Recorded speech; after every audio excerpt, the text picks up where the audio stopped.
All right, I'll call to order the Zoning Board of Appeals meeting for December 6, 2023. To all persons interested in or affected by the action of the Zoning Board of Appeals, you're hereby notified pursuant to Section 11 of Chapter 48 of the General Laws of the Commonwealth of Massachusetts and all amendments thereto that a public hearing on the following appeals will be held. The Zoning Board of Appeals public hearing will be held by remote participation methods. Public access to this meeting shall be provided in the following manner. The meeting will be televised live via Xfinity Channel 8 or High Definition Channel 1072. It may also be accessed via the Government Access Channel live stream on the Town of Barnstable's website, which is http://streaming85.townofbarnstable.us/cablecast public site/watch/1 ? Channel =1. Real-time access to Zoning Board of Appeals meeting is available by utilizing a Zoom link or by or slash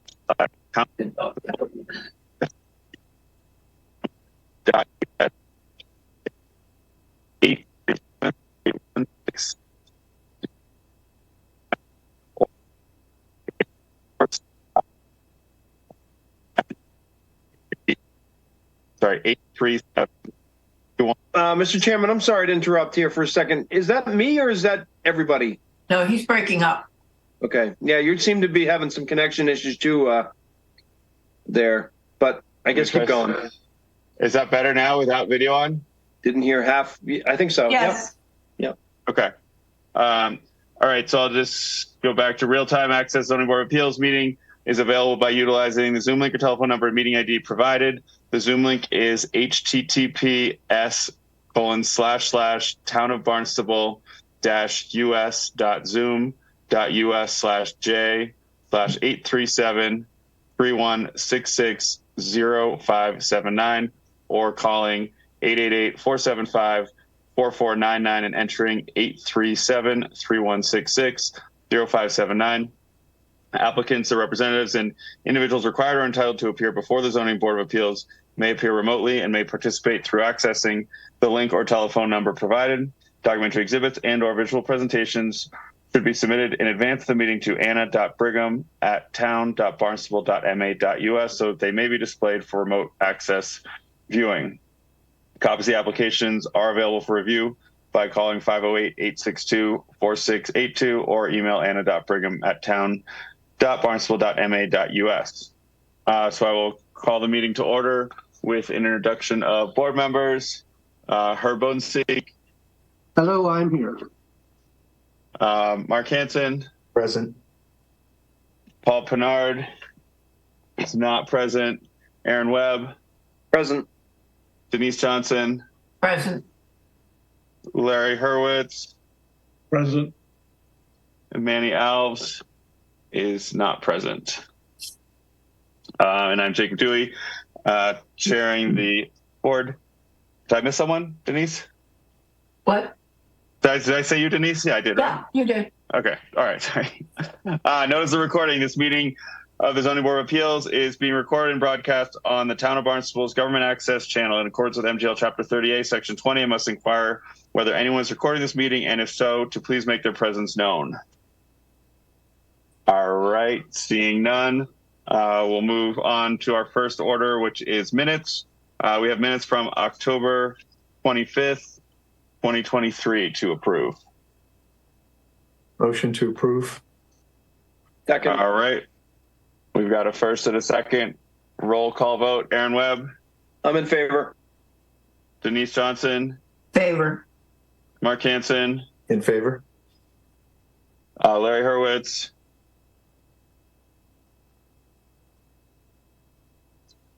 In favor. Larry, you're okay. Yep. Herb Bodenseek.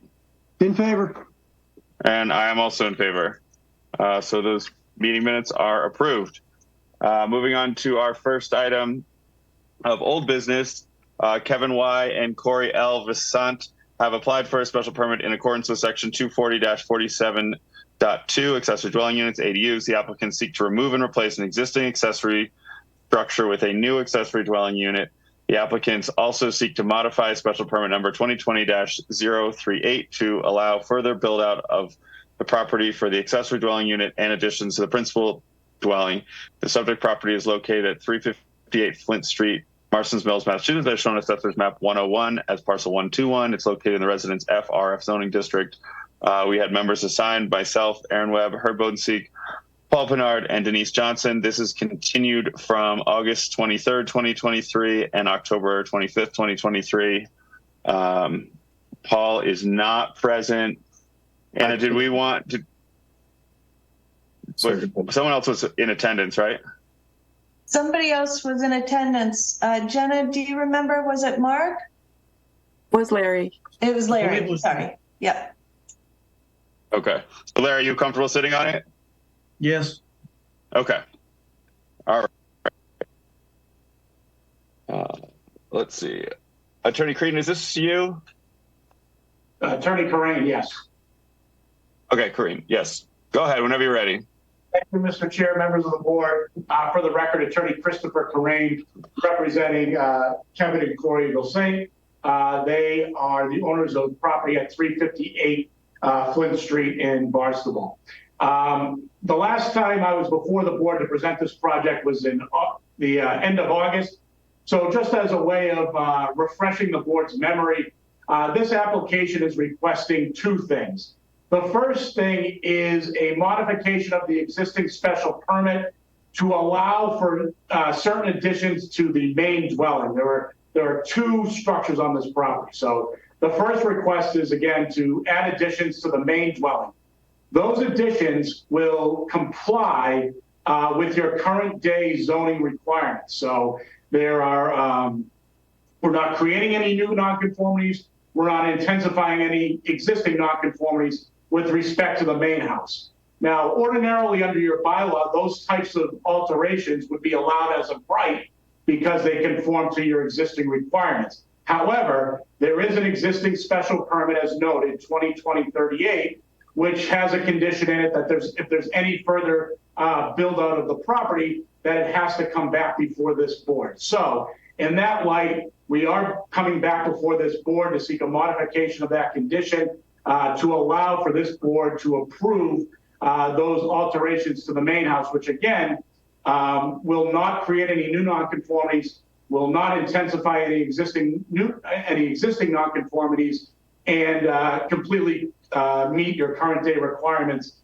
with respect to the main house. So in that regard, I do feel that that could be approved by this board, that under your special permit requirements, that it would not be substantially more detrimental to the neighborhood, given that we're not, we're adding additions, alterations that conform to your current day bylaws. So that is the first request.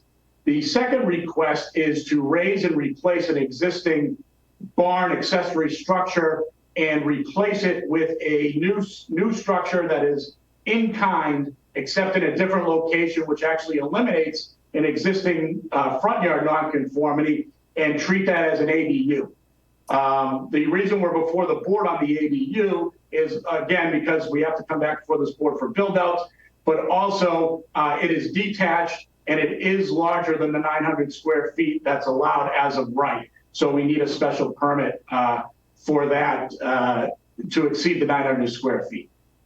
So that is the sum and substance of the project. I know that the board, we more focused on the ADU at the last hearing. Again, we brought this project before this board. We think it meets the aims of the bylaw. Ultimately, the aims of the bylaw are to increase housing stock and affordable housing stock in the town, and we're doing that. And I think that allowing this increase does not create a derogation from the bylaw.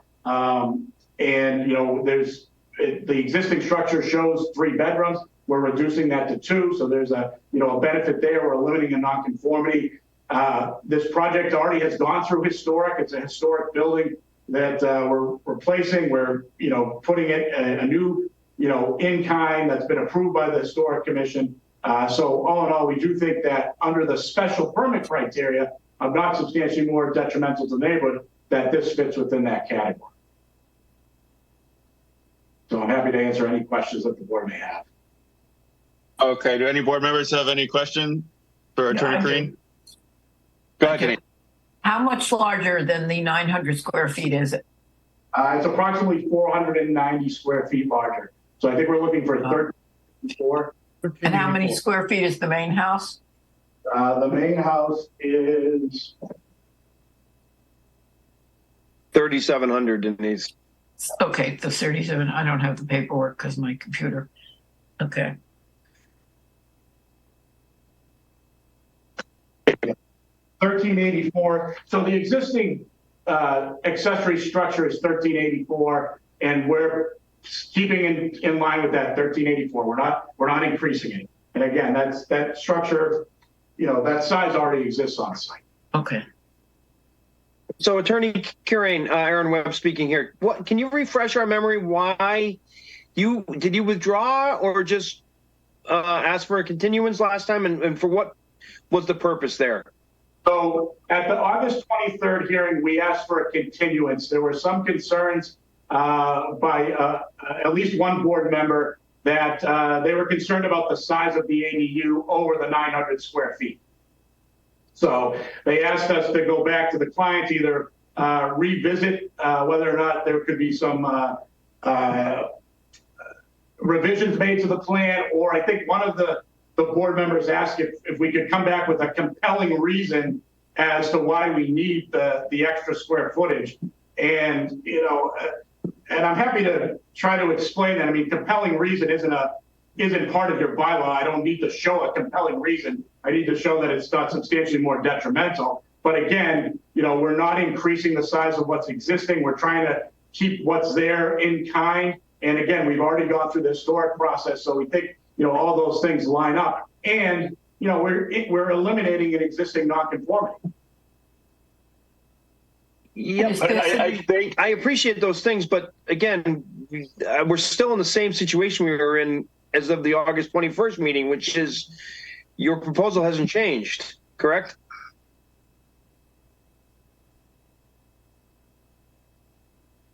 And again, there was one request that, that one board member suggested, if you can show a compelling reason, that perhaps that could, change, at least that board member's mind. And again, I understand that, but I'm not even asking about the compelling reason. What I'm asking for is that you asked for a continuance to go back to your client. So again, I just want to be clear. I'm not giving you an opinion necessarily. I'm just asking whether or not you guys had a chance to review and revisit the plans and decided that what you presented is what you want to have. The proposal that we presented in August is the same proposal that the clients wanted to bring forward today. Gotcha. That's all. Thank you. Is the ADU intended for a rental? That is correct. Yes. It'd have to be. I think under the ADU bylaw, it'd have to be. You have to rent it for at least No, one. I know. That's why I'm asking. Yeah, hi, Herb so. here. Go ahead, Herb. Yeah, I'm the one that used the word compelling, and if you have a suggestion for a word I could use in the future, I would be all for using a different word. But it definitely is the aim of the zoning board to have a compelling or other described reason. There's no reason that I can see to go over the 900 square feet. If you were doing it, I think I'd like to go back to 2020-38, which was for a family apartment. I was actually the more lenient member on that because the board wanted to restrict it, which we did, to seasonal. You have a seasonal family apartment permit, which is completely different than an ADU by anybody's standard. By right, you can build a 900 square foot detached or otherwise ADU. I don't see any reason, compelling or otherwise, to grant you that. So that's my position. And the main thing that I have a problem with is I don't see ADU on the plans. I see guest house. And, you could at least, try to convince us a little bit. But, to blatantly put guest house, please. I might have been, never mind. I wasn't at the 2020 hearings. I didn't present a project back then, so I wasn't involved. So obviously, Well, you should be familiar with the permit. I am familiar. You should be familiar with what the permit allows. And then The only thing you're modifying from that permit is the requirement to come before the board to do further work on the main house. And I'm sure we'd all be happy to grant that. But this tearing down a building completely and then somehow thinking that gives you carte blanche to just build anything as long as it's the same square feet, that you had a permit for a totally different purpose. It just doesn't wash. Anybody on the board thinks differently. I'd love to debate it when it comes down to deliberations, but Attorney Perrine, I think the question, Herb is sort of online of where we were. We were asked to give sort of a narrative here of what the intent was. We got a narrative of the intent of the existing family apartment back in 2020 and approved that based on what was presented to us. And so I think the question here is, you just said in your presentation that the intent is to create housing, but our council determined to create housing 900 square feet was the type of housing that they wanted to create as secondary dwellings on these lots. So I don't think there's any reason justifying that it needs to be this size, or you still have not justified that, and that's what was asked for to come back to this. I understand that, and I would disagree slightly with that proposition because the bylaw also gives you the opportunity to grant special permits for those that exceed 900 square feet. If it wasn't the intent to allow that, then why is it in the bylaw? And so when you ask for a special permit, the special permit criteria is not substantially more detrimental to the neighborhood. And so the bylaw gives my clients the opportunity to make a presentation before this board as to why the request for the increase is not substantially more detrimental. And I think we've shown that. I mean, we're adding to housing stock.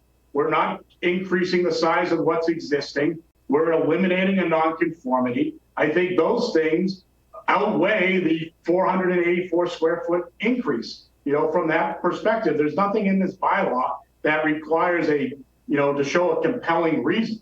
I understand that the board wants to be able to, say, okay, this is why, we think that it's appropriate. But again, I think you could do that under the substantially not more detrimental standard, which is the special permit standard, not compelling reason. So would you say that this apartment's going to be comparative to a 900 square foot apartment on the rental market? It's going to be priced at that rate? I don't know what they would rent it at. But again, it's housing stock. So it's an additional housing stock. But did Herb say Denise, it's go a ahead. seasonal rental? I think that the original permit from 2020 was a seasonal family apartment. Well, I mean, it's an AUD, it's got to be a year-round rental.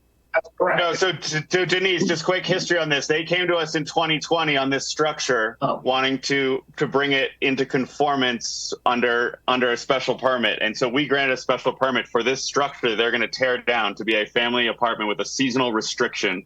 There was a lot of limitations there on the property, what existed, et cetera. But I don't think that permit was doing a tear down.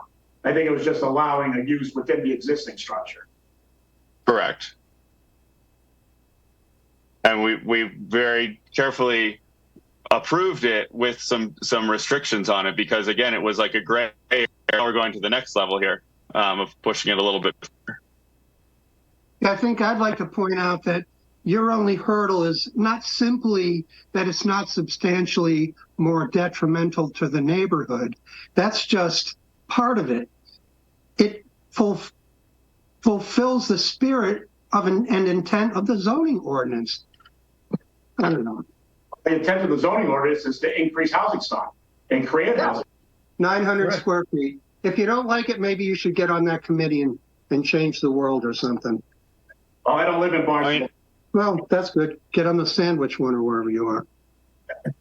All right, Herb, let's stay on. Yeah. So My question I mean- was, what word should I use rather than compelling? Your bylaw requires, justification. but I guess I get the feeling from the board that that the ADU as proposed doesn't have the 4 votes that I need. I may be wrong. I can take a straw poll, but it certainly sounds like that I don't. So if that's the case, I would like the board to at least entertain the other request for the main house tonight, and I will, withdraw the ADU request and reconvene with my clients.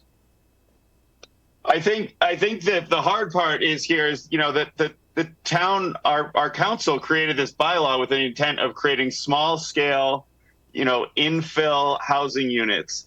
And as we're seeing more and more of this, you're not the only one where people are trying to basically build a second house on a property. And that wasn't the intent of these housing units. They were supposed to be very small and, sort of little infill apartments. So I think that's where we're struggling, where this appears like a second house, a second dwelling. It's not sort of tucked into something that, seems like a small accessory. It seems like a whole nother, as it's labeled, guest house. So I think we're struggling with that. If there was a compelling reason why, I think you started to go down a path last time of that the existing footprint of the structure, it was necessary to build out or something along those lines, but we seem to have lost that now.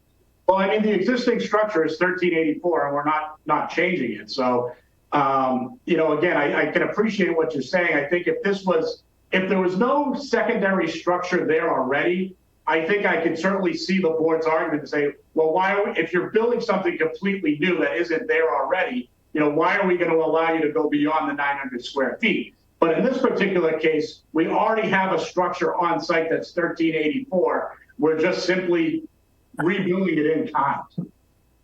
Yeah, I think it was pitched last time. Could it be cut down in size? Could you put some storage in there or some other, uninhabitable space to bring it down and create some accessory to the property? And I did raise that with the clients. The architect wasn't able to or they weren't able to get it down by that amount to. So that just. So real quick, again, I think the issue here, in my opinion, is that you're going to take down the current structure. Right. So again, to build one that is the same size, I agree. It can't be more detrimental to the neighborhood because one's already pre-existing, right? But you're going to take one down and start over again. So why can't you come in compliance at that point with the zoning of ADU? And that's where the argument from this board, in my opinion, stands. The other issue I have too is that you're talking about a square footage that is more than half the living square footage of the main house. So you're really, you're putting us in, almost in the position where this board is not in favor of ADUs. But again, in this case where boundaries are being pushed, if you're not can you rehab the current building and not take it down?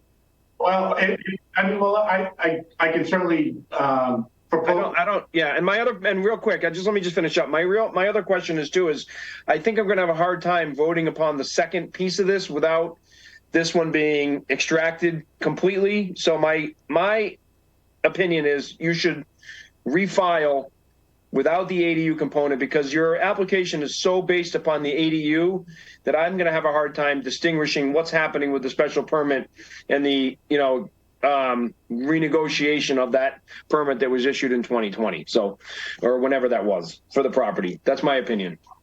With all due respect, I don't think it's that complicated. I'm just sharing my opinion. Go ahead. Craig Green, you can respond. Go ahead. Sorry. So as far as I'm willing, based on what I'm hearing, I'm willing to withdraw the ADU request. I don't see that they're intertwined from the application perspective. For the main house, we're simply asking to modify the existing special permit because there's a condition on there that we have to come back to the board if there's any expansion of the any build out of the property. So we're doing that. And, you know, it is really straightforward what we're proposing. They're completely conforming alterations to the existing main house. So I would hope that the board can wrap their head, you know, can see that they're really not intertwined. I think this board can certainly say, you know, the ADU component is a completely different section. You know, the ADU's under, you know, 270, you know, I'm sorry. Yeah, go ahead. I want to interrupt, but Aaron, let him finish. Aaron, let him finish. I will, and I'll respond. You know, the ADU's under 240-27.2, and the alterations to the main house are just simply under a modification of the existing special permit. And then to kind of maybe pivot to what you had mentioned about the existing structure, I mean, if the board, and I'm not asking the board to hold the board to any decision, but if we were to rehab the main, if we were to rehab the existing structure, would the board be more amenable to just keeping it, you know, that's the size it is and you're rehabbing?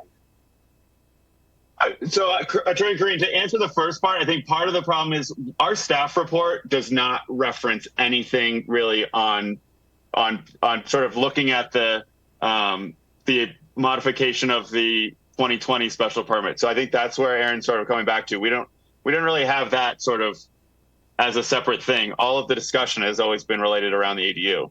So I think it would be a matter of, you know, I think we'd have to continue to come back to that anyways, and maybe just sort of look at that separately. But yeah, I think it goes back to, we're looking for to use Herb's words, a compelling argument here that shows why this is an outlier, that it can't conform to our existing bylaw that was approved, the ADU bylaw.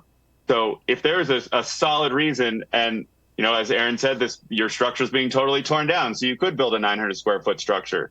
But if you're trying to use an existing structure, then I think that is potentially a compelling argument. And an architect that says there's no way to put a storage shed or a garage in part of it that would bring it down to 900. I think we need something along those lines to make this an outlier. I don't read the bylaw. The intent of the bylaw is that, if it's not detrimental to the neighborhood, go for it. Then we're going to have 5,000 square foot ADUs on 3-acre lots. You know, that could be argued, and that's not how I read the intent of the bylaw. I appreciate that. And, you know, again, I think, 5,000 square foot, ADUs, I think you could make an argument it is substantially more detrimental, but I don't necessarily want to go down that road. I understand what the board is saying. You know, I guess at this point in time, if, it's likely that I'm going to have to revisit the ADU issue. I still would like this board to consider the alterations to the main house. If that entails this board having a revised staff report to just address that issue at the next meeting, if the board is willing to entertain that, I would be willing to continue it for that purpose. And and in the meantime, I would ask for a withdrawal of the existing ADU request. Anna, procedurally, how would you propose that we have a special permit 2023-019 request and a modification of 2020-038? So we'd be withdrawing the 2319 request? Well, the board might consider requesting maybe an amended application. So then I could revise the staff report, if that makes sense. Okay. That makes sense to the board. I can certainly get an amended request in. Would that allow us to get on to the next meeting, Anna? The next meeting, January 10th and January 24th. January 10th would be preferable if I get that to you in by Friday, would that be possible? Yes.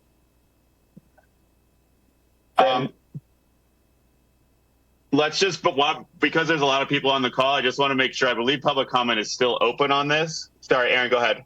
Well, I just want to comment that, again, part of my apprehension, or not confusion per se, but is that the property contains what has now been proposed as a tear down and rebuild ADU. So in my opinion, the special permit for the main structure is related to what's going to happen with the ADU. You know, the other piece of the puzzle, which is this outlier building that you have a special permit for a seasonal rental. So again, I'm just throwing that out there to the attorney that's part of why I would like to see these things split in half in some ways, because again, we do have another, building on the property that is part of that special permit. So that's all. So I understand. I hope I just want to make sure I'm trying to, be as helpful as I can here to that's all. No, I understand. I appreciate that. I appreciate that. That the, there's a special permit that exists, and yes, it may reference, even if I wasn't doing anything to the ADU or there was no application for the ADU, I'd still need to come back before this board for the alteration of the main house, because there's a specific condition in that permit that prohibits build out without coming back before this board. So whether the ADU is part of it or not, I still have to come back before the board under that old permit. And I appreciate that. But again, I think you should be conscious of the fact that if we grant a special permit for the main residence, it might then come back again and affect more so your application down the road regarding the other structure. So that's only my point. I don't, why I'm thinking that far ahead doesn't make any sense, I guess. Yeah, I mean, Aaron, I think we would leave the same condition on there. Any modification to the lot, they'd have to come back to the board. So yep, they would and I agree. again. And again, allowing for modification of the primary residence ultimately will continue the build out of this property, which is probably going to make us less likely to. Anyway, you can follow the yellow brick road here as well as I can, I guess. I have one other question. Okay, go ahead, Herb, and then I want to open to public comment, because just to make sure there's no one here that wants to speak to this before we make any motions. There is work, not to the accessory structure or whatever we're calling it. There is work being done to the main house. I couldn't quite tell what it was. It looked like maybe siding, but there also might be some foundation work going on. But there is, I would doubt that you would have gotten a building permit with this previous special permit hanging around.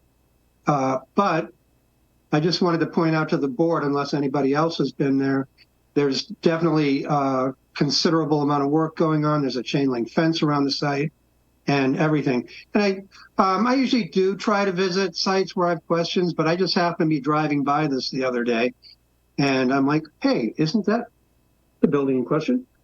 So kind of interesting that the work has already started, but I don't think that really applies, but I just wanted to make sure everybody knows that. Okay. Let's open to public comment. Is there anyone here that wanted to speak to this? I've got 2 pages here. So, Stone, was there anyone in the waiting room trying to come in regarding this, or anyone that came into the meeting room? There is none. Okay. And Anna, we did not receive any correspondence. There's no public comment submitted to us. No. Okay, perfect. And all right, so I guess if we're going to keep this on the same appeal number, we'll leave public comment open. But board members, are you guys in agreement that we're going to continue this for a proposed modification, and they're going to come back to us with an updated application for January 10th, I think we said? Could I ask one quick question? Yeah. Just an observation. I just want to get some clarification, perhaps from Attorney Corain. Is it currently a 3-bedroom and is being potentially proposed as a 2? Is that correct? That is correct. So the existing conditions plan for the ADU, or that existing accessory, show 3 bedrooms. It would come into compliance with your bylaw, which only limits it to 2 bedrooms. Oh, I see. So there's not a bedroom being shifted over to the other property or anything along that line?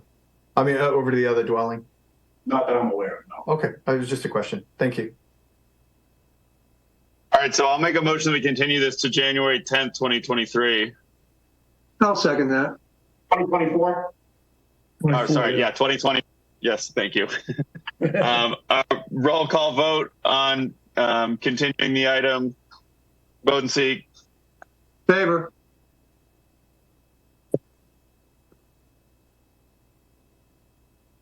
Denise, I think you're muted. Oh. Denise, are you there? Yeah, I'm not muted. I didn't hear you call my name. Yes, in favor. Oh, sorry. Mark Hanson, In favor. Aaron Webb, In favor. Larry Hurwitz, In favor. and I am also in favor. So we will continue that until January 2024. Thank you, Mr. Chair, members of the board. I hope everybody has a happy holiday. Thank you too. All right, moving on. Next item, appeal number 2023-037. David and Diane Munsell have petitioned for a variance pursuant to section 240-11E, bulk regulations for relief from lot size, lot width, and side yard setback. Petitioners seek relief in the alternative to their request for modification of special permit 2022-043 to allow for the complete deconstruction of an existing structure and reconstruction of a new two-story single-family dwelling. The subject property is located at 3075 Main Street, Barnstable, Mass, as shown on Assessor's Map 279 as parcel 041. It's located in the Residence F2 RF2 zoning district. I think we can just work on this first, and if we don't get there, we can work on the special permit. If that's agreeable. Mr. Chairman, if I may. Yeah, Attorney Freeman, go ahead. Thank you. Yes, Peter Freeman, Freeman Law Group, representing the applicant. My suggestion, and I discussed this with Anna, but obviously it's up to you, is that you actually open both hearings at once, so there wouldn't be any need to have redundant testimony. And my suggestion is that although both hearings will be open, what I would be aiming for is to explain to you and request the special permit, which I think is our first choice and we believe is meritorious. And then if you are not comfortable with that for some reason, then we would move to the variance and go ahead with that. All the explanations are essentially the same. The standard and the hardship obviously in the variance is a little different, and I would add that later if necessary. But that would be my suggestion, just for efficiency. Okay. So if you would prefer the special permit, but I'll read this into the record and then you can present it on special permit. We'll see if we can get there. So additionally, opening appeal number 2023-038, David and Diane Munsell have applied for modified special permit number 2022-043 to allow the demolition of the existing structure due to lack of structural integrity. The applicants seek to then construct the same house that was previously approved in special permit number 2022-043 with minor changes proposed. The subject property is located at 3075 Main Street, Barnstable, Massachusetts, as shown on Assessor's Map 279 as parcel 041. It's located in the Residence F2 RF district. So sitting on this, members, Mark. Mr. Chairman, I'm sorry, I should have also mentioned, I think 4 of the members who sat on it originally are here: Jake Dewey, Herb Odensik, Aaron Webb, and Denise Johnson. The 5th member had been Todd Walantis, who's no longer on the board. So still your call, obviously, doesn't have to be the same 4, but I just wanted to make you aware of that, and that might make sense. Yeah, so that would be Herb, Aaron, Denise, myself, and then do you want to sit on this as our 5th? So those we'll sit on that. If that's agreeable. No one has any problems, correct? No. All right. Attorney Freeman, when you're ready.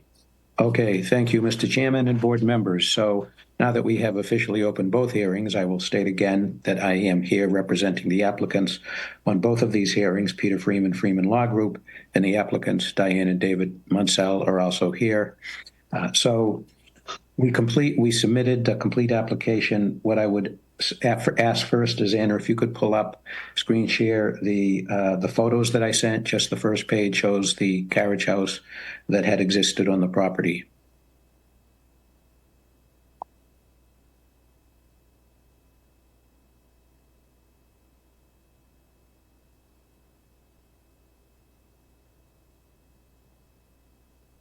Yep, just give me 1 second. My computer is a little bit slow. I apologize.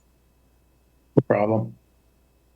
So, okay, the photographs you said, Yes. Attorney Freeman? Okay. Yes.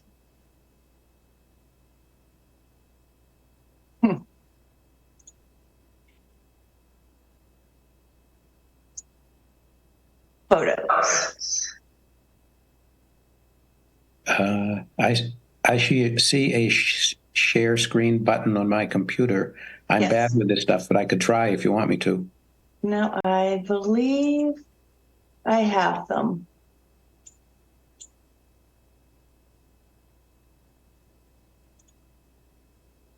Things are taking a little bit longer with my computer today. So can you see them? We see a blank black Yeah. box that says your screen sharing, but there's no image.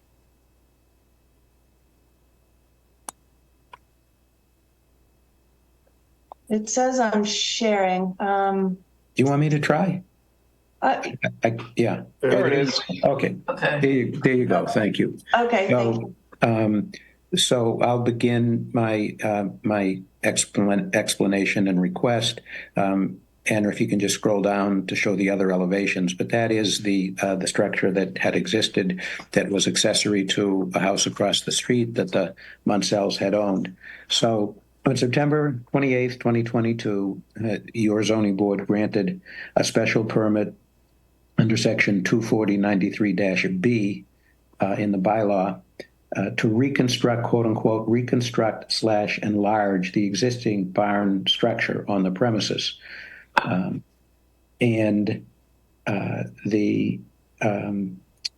the time of the initial application, and this is really the crux of the situation that developed, because as you know, it led to a cease and desist order by the building commissioner.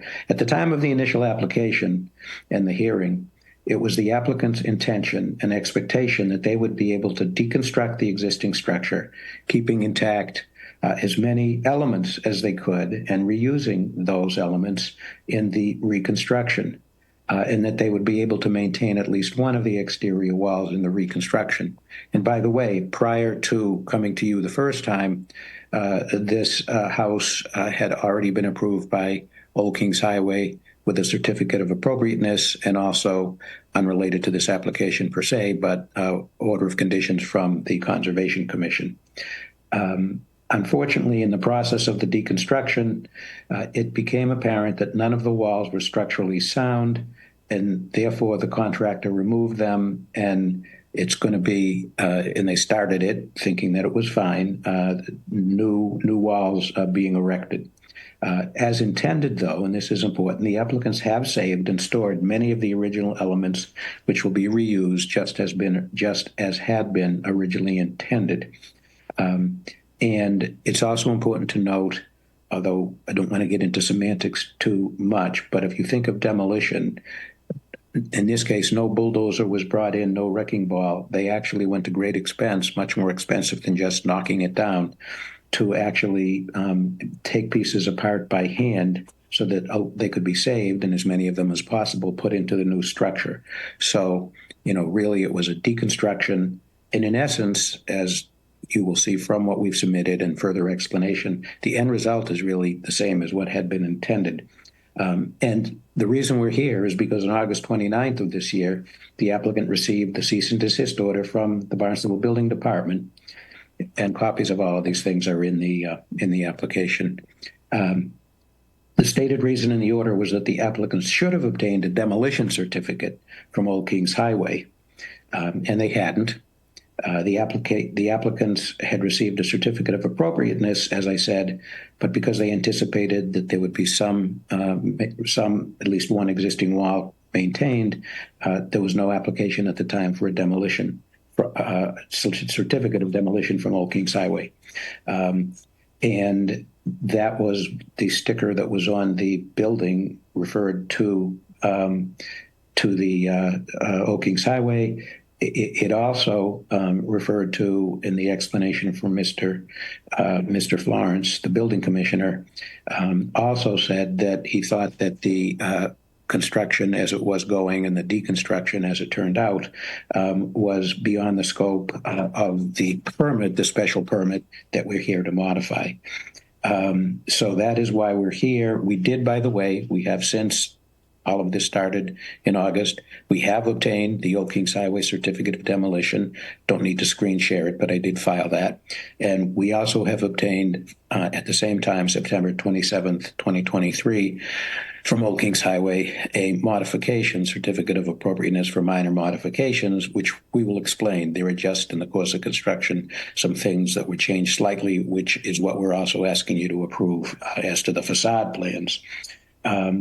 And, you know, that is the reason that we're here. And the key thing, in our opinion, is that it is still a deconstruction and a reconstruction. And we believe, and I think it's totally legit and strong, that the application is meritorious. It was a mistake that wasn't anticipated. It wasn't really a mistake. They acted in good faith, and they attempted to accomplish what was permitted. And unfortunately, as we said, none of those existing walls in the sill and all of that could be kept, which is what led to this situation. So let me briefly explain some slight changes in the site plan from what was approved. So that's part of the application. I'm afraid you'll have to put it on and then scroll down to roughly the middle and of the actual special permit application, which has the foundation plan. It's an as-built plan to show you exactly what was built. I think it's February 21st of 23.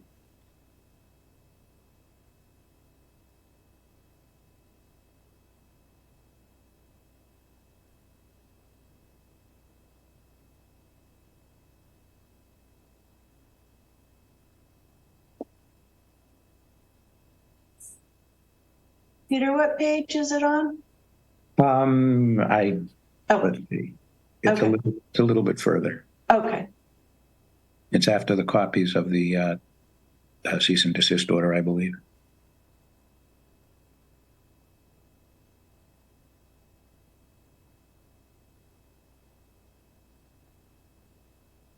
Cease and desist.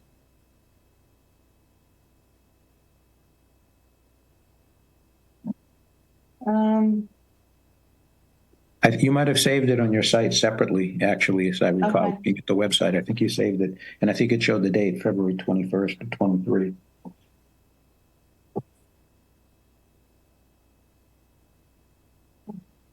Site plans.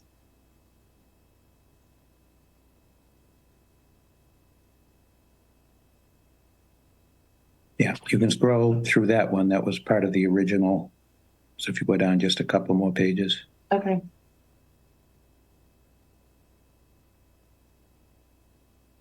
This one? Nope, that was the original one. The next one should be it. Okay.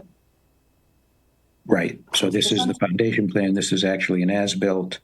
And as you can see, it shows Route 6A on the top right. So this is virtually the same. The next slide shows the changes, but that is the existing foundation.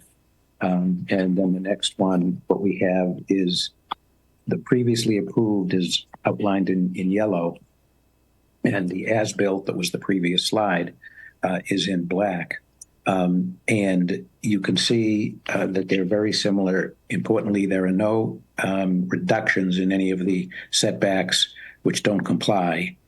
And in fact, one of those setbacks is actually increased as a result of the change.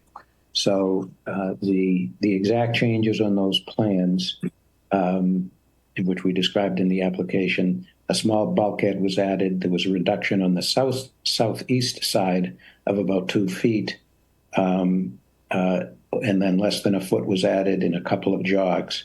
And then the northwest side was reduced a little bit. And as I said, none of those changes increased any nonconformities. It did not change. It did not decrease any setbacks. So it's Freeman, excuse me. Is this? Can you orient us on the slide that's currently there? Are we moving sideways or are we moving towards the street? I think 6A was on the kind of top right corner, and then the Barnstable Historic Society is the abutting property below. No, Route 6A is there. Okay. Okay. Thank The you. Route 6A is there. Okay. Okay. So moving sideways. yeah. Okay. Right. Thank you. Yep, sorry, it's a little bit hard. So those are the changes to the site plan, just as a result of, basically conditions when they constructed. And that's what we're asking to be approved. And then the next slide, Anna, should be the 4 facades, which we don't have to go over in detail. But the Old Kings Highway approved these changes. And if we were to compare, but I don't think we need to take the time, the house is essentially identical and looks the same as what was approved. The specific and only changes to the approved facade are that one, there was a roof line adjustment on the gable on the west side, which would be next to St. Mary's Church on that side. The removal of a decorative bracket or brackets from the top of the porch posts. And then the exterior cedar, the materials were changed to exterior cedar clapboards, 1x6 beveled ASEC siding with 3.5-inch exposure, and the color to be white. And that was approved by Old Kings Highway. So those are the changes. And we basically, because the result is exactly the same, and because the causation of this was the field conditions revealing that the house was not able to be saved completely for structural purposes, so it wound up being this complete deconstruction. But in reality, and I think that there's an important difference, it is still going to use many elements of the old house, just as of the old building, I should say, just as had been originally intended.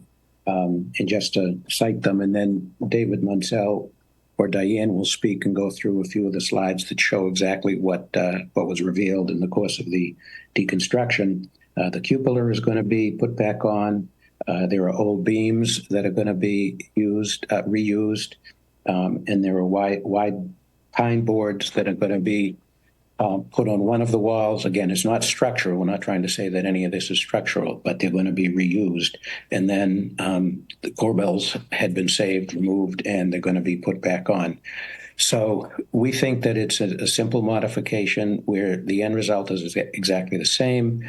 I also submitted some support letters that had been from the previous hearing a year and a half ago. There were letters that were sent in from several people in the neighborhood. I won't list them unless you're interested, but they include from the Barnstable Historical Society next door, and from Megan McLaughlin for the Barnstable Village Association. They all supported it. And likewise, we submitted some letters in September to Old Kings Highway, where, interestingly, 2 of the members who are not members of Old Kings Highway now submitted letters of support saying that, they believe that what's being done now is really essentially the same, and they understand what happened, and they supported it. And those letters were from Carrie Burris, who had been at Old Kings Highway, and from Paul Richard, who had been chairman at the time. In his letter, which I submitted, also said that he, in no way thinks that, this was anything that was done other than out of surprise and, lack of awareness at the time of the applications. So with the result being exactly the same, other than these minor changes to the facade and the site plan, it's really asking you to do what you did before, just acknowledging that instead of having at least one wall maintaining to use in the structure, now it is going to be done by reconstructing the items that I just mentioned that had been carefully taken down, even though there won't be a structural element anymore. So I think it would be useful just briefly for Dave, if you could go back to the photos, Anna, and after the first few that were the existing building, we'll have you scroll down as Dave briefly explains, Photos? what he found in the field.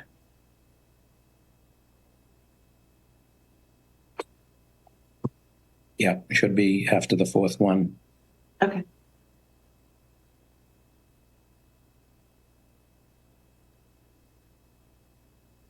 Yep. So Dave or Diane, if you want to just go and explain, the situation. And, we're not really addressing the hardship standard yet per se, but, it really would be really disastrous if, they don't get relief, because then they have essentially a property that would have to be torn down, a building that would have to be torn down, and really essentially nothing that could be done with the property.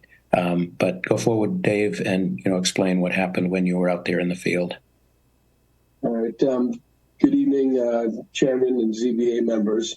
Thank you for allowing us this opportunity to present our case to your board. We always had full intentions of maintaining as much of the barn structure as possible in keeping with the approved certificate of appropriateness per the Old Kings Highway decision dated 11/20/2019. And we, as always with this project, we always looked at this project as a deconstruction, reconstruction, and enlargement. And our intent has always been to keep as much of the barn intact that was usable and save as many components as possible to reuse in the home. Unfortunately, during the deconstruction phase, our builder consultants, Paul and Cora Galvin of the Galvin Brothers in Hyannis, and Robert Urell, Beechwood Designs, our design consultant, and myself, who has been in and around the construction business since the late 1970s, deemed the four walls that were remaining not suitable in any manner to save or rebuild in place, nor were they structurally sound. And attached, we have a number of photos. The construction issues and general comments: the vertical studs were rotted almost a foot above the original sills, which were resting on a rubble, non-mortared foundation. The 10 by 10 addition on the side, which is incorporated into the build, had a finished floor and finished walls. And once it was exposed, it was evident all the structural and rotted. Once it was removed, we could see all the structural and rotted damage. None of it was suitable to rebuild in place to meet current building requirements. We obtained a building permit in October 2022 for the new home, which had been previously approved by Old Kings Highway. So we put our house on the market at 3074 Main Street across the street, and we ultimately sold it and started we'll put the foundation in the spring and then started the construction in this past summer. We're currently renting back the home until May of next year. We had hired a company at 4.5 times the cost of a total demolition in early December 2022 to ensure careful and meticulous deconstruction of the carriage house, and we saved as many components as possible to utilize in the new construction. At that time, we had fully expected to save at least 2 of the walls intact. The goal was to remove them, set them aside, and reinstall them in place where they originally stood. And we have since contracted with Full Circle Homes, which is an HGTV design build company, to work with us to incorporate the original saved architectural components to introduce back into the new home. For example, the planks, the beams, the windows, etc. And then see all the attachments, the photos. And if anybody has any specific questions, I'd be happy to answer them. And just one more thing. So thank you, Dave, and certainly, as Dave said, the board can ask questions. But for all the reasons that we just said, we think this absolutely fulfills the intent of the bylaw. And again, keeping in mind the support the support letters that were submitted, that the board can find, as you did last time, that the proposed alterations and expansion are not substantially more detrimental to the surrounding neighborhood. And we also had slides last time, 1.5 years ago, which I didn't show now, but basically the building is really in keeping with the neighborhood. It's not larger than buildings there. Some of the lots in the neighborhood are bigger, but it's relatively small. The lots, as the staff report, said several times, it has an odd jog, the shape of the lot. If we need to get to variance, certainly is an odd shape, and that contributed to this whole situation. As does the fact that, the structure itself is the cause of the hardship that would ensue if they're not able to go forward. So I would stop there and basically say it's really a reaffirmation of what was done a year and a half ago with the initial special permit. So I'll stop there and, certainly happy to answer questions. Thank you, Attorney Freeman. That brings it back to the board for anyone with any questions. I'll just make a comment. I'm quite familiar with the building because it's next door to my church, and I'm amazed at the labor of love that's being put into this to preserve it. I was questioning from the get-go that those all four walls would survive. So I think it's a very beautiful design in keeping with the King's Highway. Mark, Herb. Just a quick question. So were you forced to even currently halt construction, or is there construction ongoing at this point? No, because of the cease and desist. Oh, can you hear me, folks? Sorry, I heard somebody. I thought maybe. Yeah, we've been on hold since August 26th, so nothing has been done other than. There was a cease and desist. The only thing recently, Dave was concerned about winter weather coming, so we did speak specifically to Building Commissioner Florence, and there was just some sort of tightening to the weather that was done, but unfortunately, complete stop to the construction. Yeah, that's what I wondered. I noticed just recently being down in there that it looked like it was moving towards weather tight, so that was my question. Thank you. This will open public comment. Mr. Chairman, you're breaking up. At least I can't hear you. Sorry. Yeah, you're breaking up. Sorry. When I load these pages from the Laserfish, it seems to my bandwidth. So it looks like we received one new letter. The other letters were referenced to the previous special permit application, but there was one letter dated September 12, 2023 that was really addressed to the Historic Commission from Paul Richard in support of the project. If anyone would like to speak to this. Jake, we have Paul Galvin here. He'd like to speak. Hi, my name is Paul Galvin from Galvin Brothers. I've known Dave and Diane for a very long time. Dave first spoke to me about this project 7 or 8 years ago and expressed his hope in bringing the barn back to life and maintaining the look of the property. And also at that time, he asked us to make new diamond windows for the cupola, duplicate the existing diamond panels exactly. He didn't want to cut any corners, and we made the panels exactly as the old ones were made. And it amazed me because the panels are 20 to 25 feet off the ground. So you really couldn't see the details, but that's how interested he was in keeping the whole building together. And regarding the walls in question, in today's world with new building codes, there's no way the existing walls could be saved. As you can see from the photographs, the walls in question were already patched up and band-aids applied over several years. I suspect the previous owners would have completely replaced the walls if they had the means to at the time.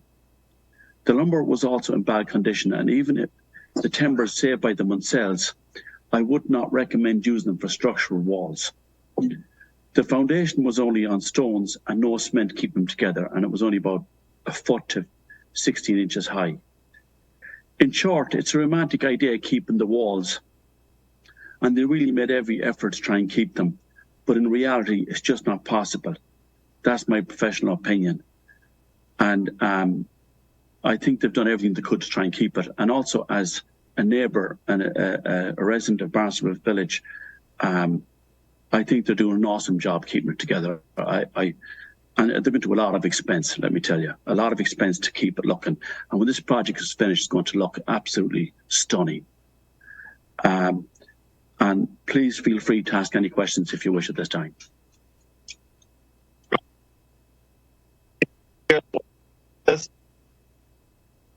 No.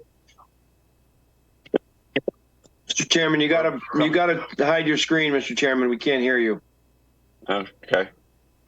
Is there anyone else that wanted to speak to this? Anna, did we receive anything else? No, we didn't. Okay. If there's no one else here, if there's anyone on either page of Zoom here, speak up. Otherwise, I'll make a motion to close public comment on just 2023-038, which is the special permit, because we have not really discussed the variance. But I would propose that we move this forward for deliberation. So if I have to close that. All right, a roll call vote. Mark Hansen. In favor. Herb Bodenseek. In favor. Denise Johnson. In favor. Larry Hurwitz. In favor. Herb Bodenseek. Still in favor. And I'm also in favor. I'm in favor too. Oh, sorry. Aaron, so that closes public comment, brings it back to the board for deliberation. I mean, this is really a historic thing. I think that's not our purview here. They've been to Old Kings Highway. I think it's a commendable project to be taking on. From a zoning perspective, I don't see it as more detrimental, but anyone have any thoughts? I don't have any thoughts real quick, but again, Attorney Freeman, the cease and desist has been lifted? No. But so I guess, are we charged with, I guess I'm confused. When a cease and desist is put forth before us, we are charged to sometimes, I guess, override the building? I mean, If I may, I understand the question. If I wasn't clear, I apologize, but you're right. If we thought the building commissioner was erroneous in ordering the cease and desist, and I could have, because it's interpretive, so to speak, but we didn't think it made sense since the end result is exactly the same. And frankly, I spoke to, Brian Florence, and he just thought it would kind of, cross T's and dot I's if a modified permit was issued that reflected exactly what happened. So we did not appeal. We're not in any way asking you to overturn the building commissioner's decision. And you and your clients are sort of under the impression or have been told that if we grant the special permit, the cease and desist will then be lifted? Oh, specifically, yes. Okay, great. Yeah, that's important to me, that I want to make sure that these guys can get on with their project at this point. Thank you. Yes, that was definitely what Building Commissioner Florence said. Gotcha. That's all I have. I am 100% in favor of this special permit. Aaron, do you want to make findings? I will attempt. Yes. Oh, I have a question. I have a question first. Go ahead, Herb. Just how could this be avoided in the future if you thought you might be violating the terms of a special permit? Would you proactively go to the building commissioner or something? This is kind of to make this into a cautionary tale and learning experience. How can we avoid things like this in the future? Anybody? I think it's unpredictable that there was a structure that was not expected to be as in poor condition as it was. I don't think it was necessarily avoidable. Yeah, this just cleans it up. Yeah, when you're doing a remodel, a lot of times you don't know what's behind those walls until you open them up. Well, I'm just wondering if going to the building commissioner as soon as you found a problem might have been the prudent thing to do. I'm just thinking of, because this sounds like a nightmare and you've lost 3 months. So, by the way, I'm in favor of approving. So, all right, Aaron, let's go ahead and move this along, Aaron. That's what they're waiting for. All right. That's right. I'm holding Let's it not up. prolong it any longer. Aaron, go ahead. I'm trying. Okay, so in special permit number 2023-038, Munsell, modification of special permit number 2022-043. David and Diane Munsell have applied to modify special permit number 2022-043 to allow the demolition of the existing structure due to the lack of structural integrity. The applicants seek to then construct the same house that was previously approved in special permit number 2022-043 with minor changes proposed. The subject property is located at 3075 Main Street, Barnstable, Massachusetts. As shown on Assessor's Map 279 as parcel 041, is located in the residence F2 parentheses RF-2 end of parentheses zoning district.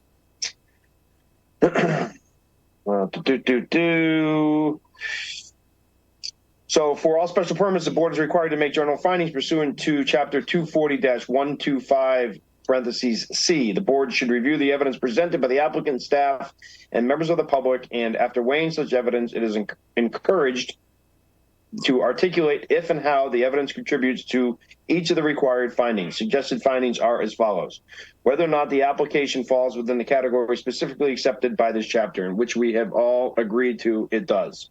The evaluation of all evidence presented at public hearing by the petitioner and interested parties as it relates to the fulfillment of the spirit and intent of this chapter without substantially detriment to the public good or the neighborhood affected. So twofold, we've already approved this project once.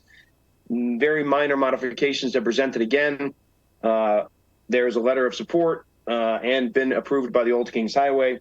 So I do not believe at this point that it is going to be substantially detrimental to the public good or the neighborhood affected.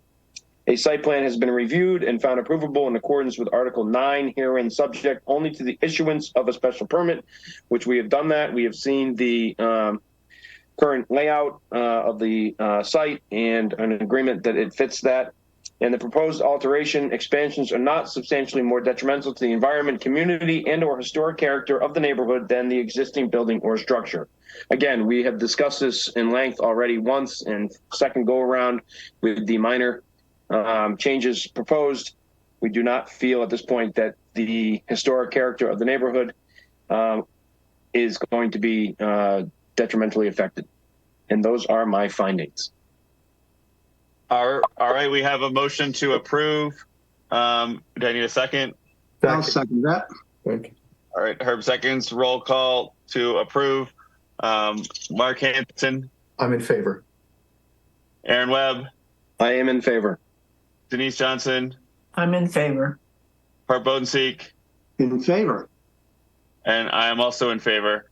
Aaron, do you have some? I do. Attorney Freeman, we have suggested conditions here numbered 1 through 5 on staff report dated November 9th, 2023. Are you in agreement with those? Yes, thank you. Thank you. I've seen them and they're fine. Great. So I make a motion to approve the conditions as presented on staff report, again, dated November 9th, 2023. All right, another roll call vote. Bart Bodenseek. I'm in favor. Mark Hanson. In favor. Aaron Webb. I am in favor, and I wish the Munsels well. Denise Johnson. I'm in favor. And I am also in favor. So that takes care of that. Attorney Freeman, are you agreeable that we will withdraw 2023-037? Yes, I was just going to request that, if I may, although it shouldn't be necessary, but if we could withdraw without prejudice, I would appreciate that, the variance application. Of course. So I will make a motion that we appeal. We withdraw appeal number 2023-037. Second. And a roll call vote. Bart Bodenseek. I'm in favor. Mark Hanson. In favor. Aaron Webb. In favor. Denise Johnson. In favor. And I am also in favor. So If I may, just a quick question. Did your motion on the special permit, when you moved the conditions, implicitly its approval, but did you specifically have a motion to approve with conditions? You probably did. I can restate it. I mean, I think I was moving your request, but I can restate that it is a motion to withdraw without prejudice 2023-037. Right, but on the other one, on the special permit, forgive me for being, overly fastidious, but I assume it was a motion to approve with the conditions. I know you all voted in favor, so don't want to waste your time, but I assume that's what was done. It was. I believe so. I misspoke there for sure, so I do apologize. You are correct. No, that's okay. Sometimes looking at papers hard to focus on everything. So thank you very much. We appreciate it greatly. Appreciate it. Thanks. Thank you. Good luck. Thanks. All right. Can So I just moving say along. something? Yep, go ahead. First of all, I want to say thank you. Second of all, we can't wait to showcase with what we have planned with the beautiful wood that we saved and the beams and all. We're working with that HGTV program, Houses with History. We have a meeting tomorrow, so it's exciting. But anyway, if we have an open house, will you come? Thanks, Diane. Congratulations. I think so. Okay. Thanks, folks. Thank you, guys. Good luck with the project. Thank you so Commitment much. to restoring it. Thanks. All right, so moving along, appeal number 2023-039, Daniel and Karen Baird have filed an appeal of an administrative official's decision in accordance with 240-125B1A and MGL Chapter 40A, Section 8. The petitioners seek to overturn the notice of violation and in order to cease, desist, and abate from the building commissioner dated September 11, 2023. Summary of violations determined by the building commissioner include Barnstable zoning ordinance, Chapter 240, Section 14A1 RF, residential district, and Chapter 240, Section 10C, prohibited uses, specifically the use of a trailer/camper as a substitute dwelling unit for the temporary sleeping purposes on a property without a permitted principal dwelling. The subject property is located at 27 Falcon Road, West Barnstable, Massachusetts, as shown on Assessor's Map 196. As parcel 032, located in the Residence FRF zoning district. We did receive correspondence late in the day today that Commissioner Florence was not able to attend tonight, and he was not made aware of the appeal. And so he was requesting continuance. I believe Attorney Wall is here. Attorney Wall, if you want to speak to this, go ahead. Good evening, Mr. Chairman, members of the board. My name is Brian Wall. I represent the applicants in this particular matter, Daniel and Karen Baird. Chairman, I did also receive that email, and so I'm aware that the building commissioner wants to be present. Given that, I would defer to the chair as far as a continuance. I am prepared to proceed tonight, but if the board wants to grant the continuance at the commissioner's request, I do not object. I think it makes sense that we continue it, you know, as we need to hear what his determination was for it and your appeal to it. So unless other board members think otherwise, I think we should continue it. Anna, do we have space on January 10th to hear it? That's a really good question. Mr. If I may, before you go further on that, I have a conflict on the 10th. Okay. So the 24th would be the next meeting. That would be fine. Okay. And we'll hope that Commissioner Florence is available for that. So unless any other board members think otherwise, I'll make a motion that we continue appeal number 2023-039 to January 24th, 2024. I'll second that. All right, roll call vote. Herb Bodenseek. In favor. Mark Hansen. In favor. Aaron Webb. In favor. Denise Johnson. In favor. Larry Hurwitz. In favor. And I am also in favor. Attorney Wall, we'll see you on the 24th. Thank you. Sorry that we weren't able to get to it tonight and that backed it up. I understand. Thank you very much for your time. I'll see you on the 24th. Have a happy holiday. Have a good New Year. Moving on to appeal number 2023-040, Alexander and Cynthia Smartwood have applied for a special permit pursuant to section 240-92B, non-conforming buildings or structures used as single and two-family residences. The applicants propose to construct a garage attached to the existing dwelling. The proposed garage will be located 15.8 feet from the front yard setback, where 20 feet is required, but will be in line with the facade of the existing dwelling. The subject property is located at 256 Parker Road, Osterville, Massachusetts, as shown on Assessor's Map 116 as parcel 067.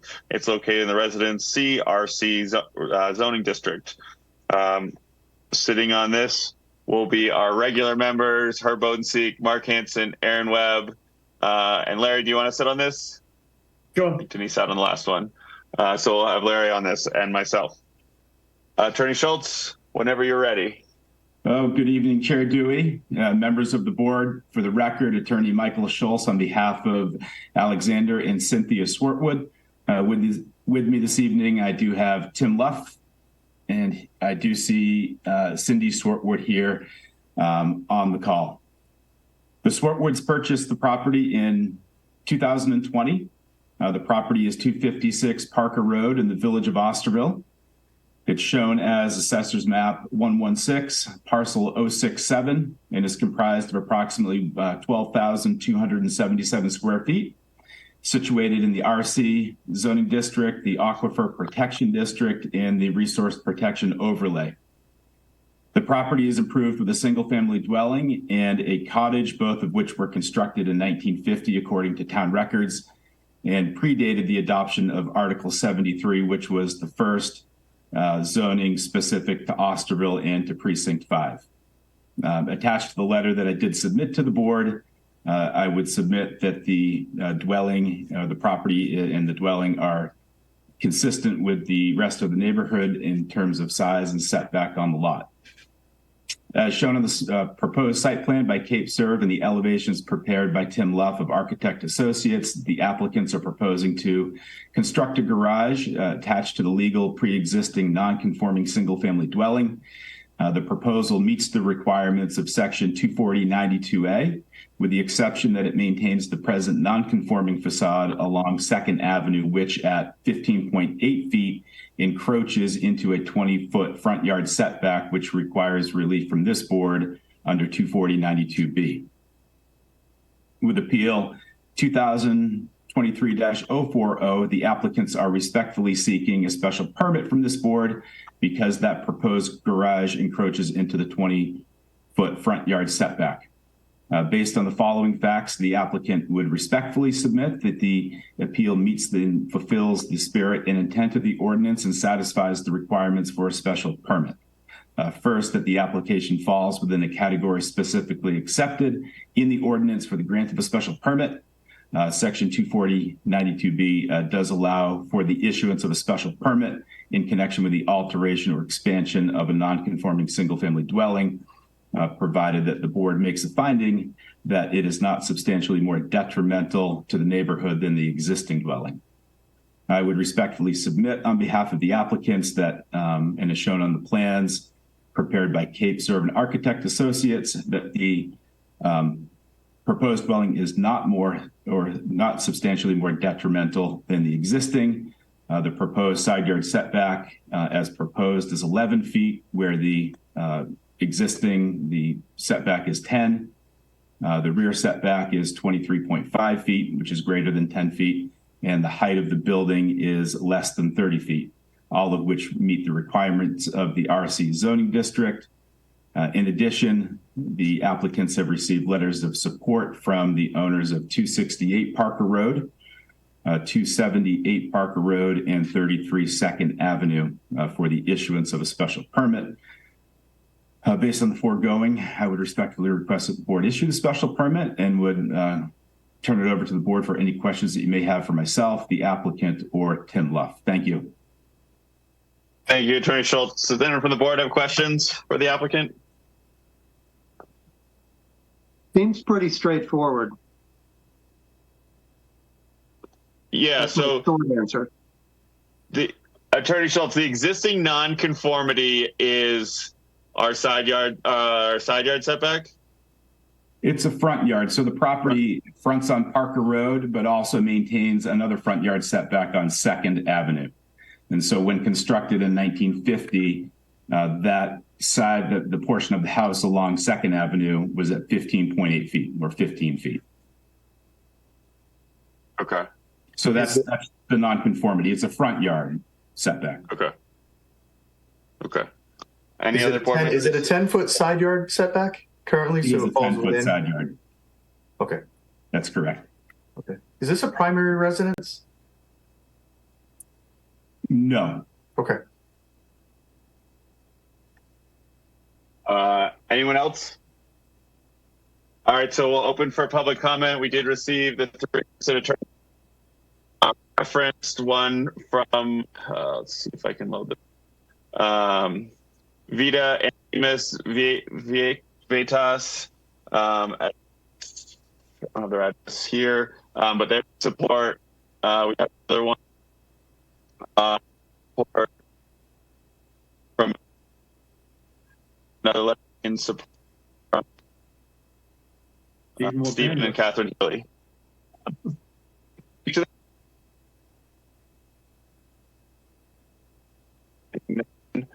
You should turn your video on, Jake. Maybe that'll help.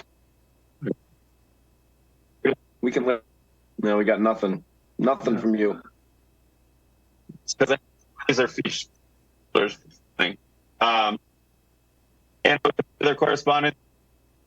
There's no further public comment other than what's in the meeting materials.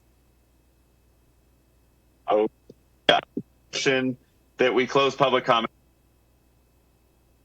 Second. Roll call vote on closing public comment. Herb Bodenseek. I'm in favor.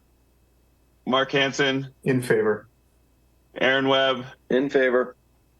Larry Hurwitz. In favor.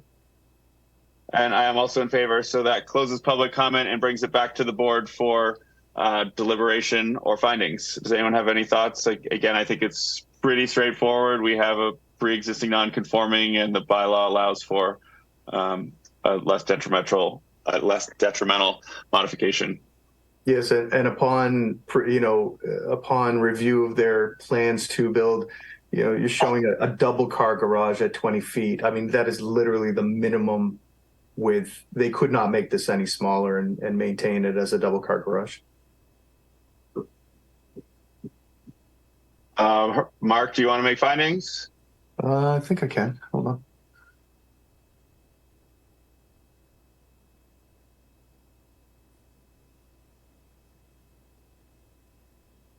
Sure. Let's see here. Alexander and Cynthia Smartwood have applied for a special permit pursuant to section 240-92B, non-conforming buildings or structures used as single and two-family residences. The application proposed to construct a garage attached to the existing dwelling. The proposed garage will be located 15.8 feet from the front yard setback where 20 feet is required, but will be in line with the facade of the existing dwelling. The subject property is located at 256 Parker Road, Osterville, Mass, as shown on Assessors Map 116 as parcel 067. It's located in the Residence C RC zoning district. The board should review the evidence presented, and weighing such evidence is encouraged to articulate if and how the evidence contributes to each of the required findings. Number one, the application falls within a category specifically accepted by the ordinance for a grant of a special permit, and this is shown. Section 240-92B allows for the alteration of a non-conforming dwelling on a non-conforming lot. Number two, site plan review is not required for the single-family residential dwellings. Number three, after an evaluation of all the evidence presented, the proposal fulfills the spirit and intent of the zoning ordinance and would not represent a substantial detriment to the public good or the neighborhood affected. I find that the evidence presented shows a very small 12,000 square foot lot, a scaled down double car garage, little to no detriment to the neighborhood in keeping with the scale of surrounding dwellings.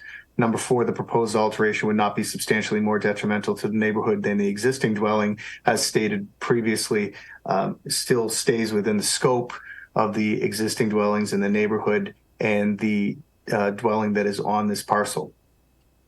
Those are my permit findings. I'll second that. With findings, I need a second. All right, Herb seconds. We need a roll call vote on approval of the special permit. Herb Bodenseek. In favor. Mark Hansen. I'm in favor. Aaron Webb. In favor. Larry Hurwitz. I'm in favor. And I am also in favor. Did you have some conditions to go with the findings? I do. I have suggested conditions number 1 through 5 on staff memorandum dated November 14th, 2023. Attorney Schultz, have you reviewed these and are they acceptable to your client? I have reviewed those and they are acceptable. Thank you. Okay, thank you. All right, so roll call vote on approving with the findings presented. Herb Bodenseek. In favor. Mark Hansen. I'm in favor. Aaron Webb. In favor. Larry Hurwitz. In favor. And I am also in favor. So Attorney Schultz, you guys have your permit. Thank you very much. Have a great night. Thank you. All All right, moving on to appeal number 2023-041. Betty Ludke has applied for a special permit pursuant to section 240-92B, non-conforming buildings or structures used as single and two-family residences. The applicant proposes to combine two pre-existing non-conforming single-family dwellings into one single-family dwelling. The lot, now known as 30 Wachusett Ave, was previously two lots that have since merged. The existing dwellings are comprised of 4 and 3 bedrooms, and the proposed dwelling has 6 bedrooms. Proposed construction includes relocating the smaller dwelling away from the neighboring house, a new septic system, and a new addition to connect the buildings. The subject property is located at 30 Wachusett Ave, Hyannis, Massachusetts, as shown on Assessor's Map 287 as parcel 053. It's located in the Residence F1 RF1 zoning district. So sitting on this will be Herb Bodensee, Mark Hansen, Aaron Webb, and Denise. Do you want to sit on this one? Sure. And I will also sit on this. Attorney Creedon, whenever you're ready. Thank you, Mr. Chairman, members of the board. For the record, my name is Dan Creedon. I'm an attorney with an office in Hyannis. I'm here this evening on behalf of your applicant, Betty Ludke. The proposal is as described in the legal ad and public record, read into the record. The property address is 30 Wachusett Avenue in Hyannisport. It's Assessor's Map 287, parcel 53. It's located in RF1 zoning district. The combined lot size is very tight, 5,683 square feet. The lots are shown on plan of record at the Registry of Deeds of Plan Book 26, page 95, which is an 1872 plan. Dan Ojala, Down Cape Engineering, is the engineer on the project. He's been to the Board of Health and has received an approval of a 6-bedroom septic system under Title V to service the proposed new dwelling. I've reviewed the staff report. I agree with the statement in the staff report that the lots, the properties, 30 Wachusett and what had previously been called 32 Lafayette Avenue, have merged for all purposes, including for zoning purposes. The owner, my client, acquired 30 Wachusett Ave by deed in 2003. She purchased the second property, which was known as 32 Lafayette Ave, in 2019. So the properties have been in common ownership since 2019, and they've been assessed and taxed as one merged property since shortly thereafter, the following January 1, so for 2020 and moving forward. So the first question to establish under 240-92B is whether the buildings are pre-existing legal non-conforming. Again, I agree with the analysis in the staff report. The assessor's records establish that the years built were 1890 and 1942, which was well before any bulk regulations were adopted in the town. I believe that the first year that anywhere in the town bulk regulations were introduced for zoning was in 1969. So I would submit to the board that these structures are pre-existing legal non-conforming and eligible for consideration under 240-92B. So the next question is whether what's proposed is substantially more detrimental to the neighborhood than the existing structures. I suggest that the answer to that question is that they are not substantially more detrimental. The proposed construction will render existing nonconformities less nonconforming as to setbacks, especially as to the rear or side, whether you, depending on how you look at it, the property has frontage on both Wachusett Ave and Lafayette Ave. So the most offending sort of nonconformity of the property related to the smaller structure to the rear, which was basically zero lot line. And the proposal is to lift that structure and retain it, but relocate it substantially further away from that rear lot line. It isn't called out on the plan, but I believe it's going to be 8 to 10 feet as opposed to 0 feet. So that is definitely less impactful on the neighbor whose house is only about 2 feet away over that lot line on the next lot. The encroaching ADA accessible ramp structure, which has been there for some time, will be removed. The lot size, when combined, is closer to conforming as one larger lot, although there's still a small lot. The density becomes substantially, or not substantially more detrimental, because more conforming in that you end up with one house instead of 2 on the same lot area.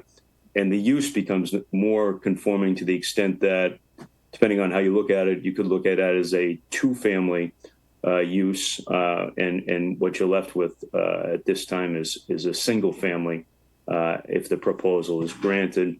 The other benefits of the proposal that it would be more in keeping with the other houses in the neighborhood, more aesthetically appealing than the existing structures on the property. And you have the upgrade of the septic system, one Board of Health approved septic system as opposed to 2 age systems. And then you're reducing the bedroom count from 7 bedrooms to 6 bedrooms. So based on all of that, I'd suggest that you can find that the proposal will not be substantially more detrimental to the neighborhood than the existing structures, and that it fulfills the spirit and intent of the zoning ordinance, does not represent a substantial detriment to the public good or the neighborhood affected. And I'd ask you to make those findings. I've reviewed the staff report with my client, and all the proposed findings and conditions proposed in the staff report are acceptable to her. I'd be happy to answer any questions. Thank you. Thank you, Attorney Creedon. Brings back to the board for questions. Anyone have any specific questions? All right, seeing no one, I've got a couple questions. How were these lots merged, and did the planning board approve that? No. So just by virtue of the common ownership, our ordinance 24091F suggests that lots held in common ownership merge. There is protection for improved lots, but I suggest to you that the case law, which examines protection, grandfathering protection, that are the case law cites to uses the same language. It always says towns that have a more indulgent bylaw that render vested protection when the lots are improved. They still delve into an analysis of how the owner has used the lot. And in this case, if the owner, the cases hold that if the owner has sort of ignored the separateness of the lots and hasn't kept them separate, then even in a town that has a more indulgent bylaw, as we do, or ordinance in this case, if the owner has used the lots in a way not to sort of observe the separateness of the lots, then they can be deemed to merge. I would also suggest that the protection against merger, which is what most of the cases consider, because most people are arguing that a lot hasn't merged. We like a finding and would accept a finding that they have merged, is based on, looking at whether, there's a fence kept between the two properties. In this case, the first thing my client did when she bought the second property was to take down the fence and start to use the additional yard area as part of the house. In addition, the way she's used the second house is only as accessory to the primary house. She took out the oil heat, so it became a 3-season, and it was only used for family members to come as a guest house from time to time. So I'd suggest that, and in addition to that, although this is an outcome determinative, it's also been assessed by the town as one lot for tax purposes. So those are some of the factors that the cases and the courts look at in the reported cases to determine whether two adjacent parcels held in common ownership have merged. So I'd suggest to you that you're well within your discretion to find that these lots have merged based on the common ownership, based on the assessment and taxation as one since they've been in common ownership, and based on the way that my client has used the properties together as opposed to separate. That makes me a little nervous. I think, So is it a two-family then? It's not. So there's an existing two-family? No, I don't think so. I think that what it has been is it's been used as, there's been no rental of the second house. It's been used as a guest house accessory to the primary house, and they've been used together. And that's why I suggest that they've merged. So what is the use then? Then it appears as a two-family, but it's not a pre-existing non-conforming because you're saying it was created after zoning. So it wouldn't be a lawfully pre-existing two then. Well, if it's not, it's not a two-family. The lots merged, and you had two houses which prior to common ownership were legal pre-existing non-conforming, and then they've merged for purposes of how they've been used for purposes of considering this application. That's my argument. I mean, it would be easy enough for Dan Ojala, well, we'd like to avoid it, but he could do very easily an 81X perimeter plan, have it presented and approved to show the lot as one. I mean, the case law, I mean, I can cite you to Seltzer versus Board of Appeals of Orleans. It's 24 Mass App 521, 1987. Lindsay versus Board of Appeals of Milton, 262 Mass 12672. And there's dozens of other cases that say, look, even in towns where they have a more indulgent bylaw, you have to look, it's a multifactorial analysis, and you have to look on a case-by-case basis at multiple factors to determine whether or not a lot is merged, even when there's protection against merger contained in the bylaw. But I mean, the structures have been in place, and they were on separate lots. I mean, I don't think there's any case or any authority that stands for the proposition that if you have two separate lots that are developed and they're side by side and you bring them into common ownership, somehow you've destroyed your protection for the existence of the structures. I don't think that that's the case for sure. No, I agree. I'm just trying to understand. So what is our existing use? I would argue that the kitchen would have to have been removed from that for it to be created as one lot to be, because a two-family, I don't believe, is allowed in that zoning district. All right, well, look at it another way then. It's not two-family. They're two separate lots still. And once we come forward and ask for this to be approved and it's constructed over the lot line, that's further indication of merger based on the conduct and the activity of the owner, such that they've then merged. You could make that finding as well. Okay, but it was not recorded. It hasn't been recorded as one lot. It was not. No, the plan was not amended. There's no later plan. The plan references to an 1872 plan. Okay. And then the only other question I had, is there a plan for off-street parking? There's just no location on the lot to do that, either existing or as proposed. Existing, it looks like there's one or two parking spaces in a garage, maybe? I'm unaware of a garage. I think there's at least one space, but that would just be my concern if we're arguing that it's less detrimental to the neighborhood, that we're increasing street parking in a very tight area. So I would caution that. Any other board members have questions for the applicant? Yeah, just along the lines with what you were saying, you basically have two deeds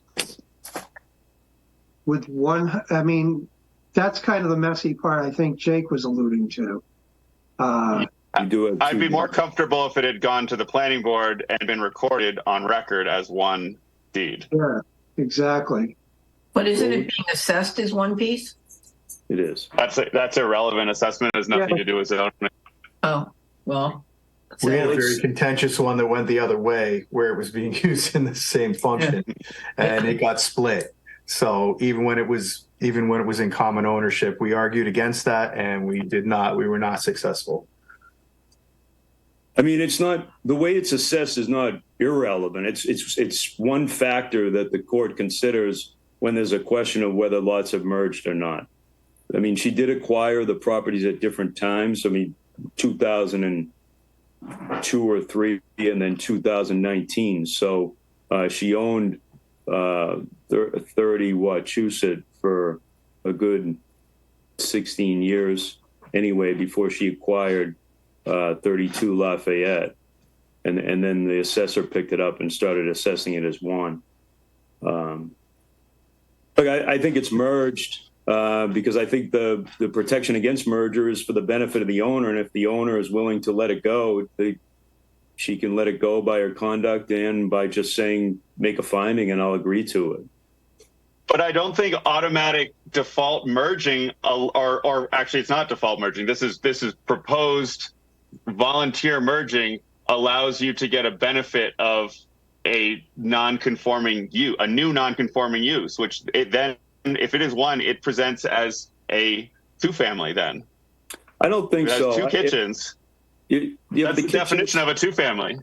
That's not the definition. You have the Bach case in Martha's Vineyard where there was a house with 8 kitchens and it went to the SJC and they said, look, you can have as many kitchens as you want. That's not what renders something a multifamily or a single family. You had 8 kitchens in a single family house, and that was acceptable.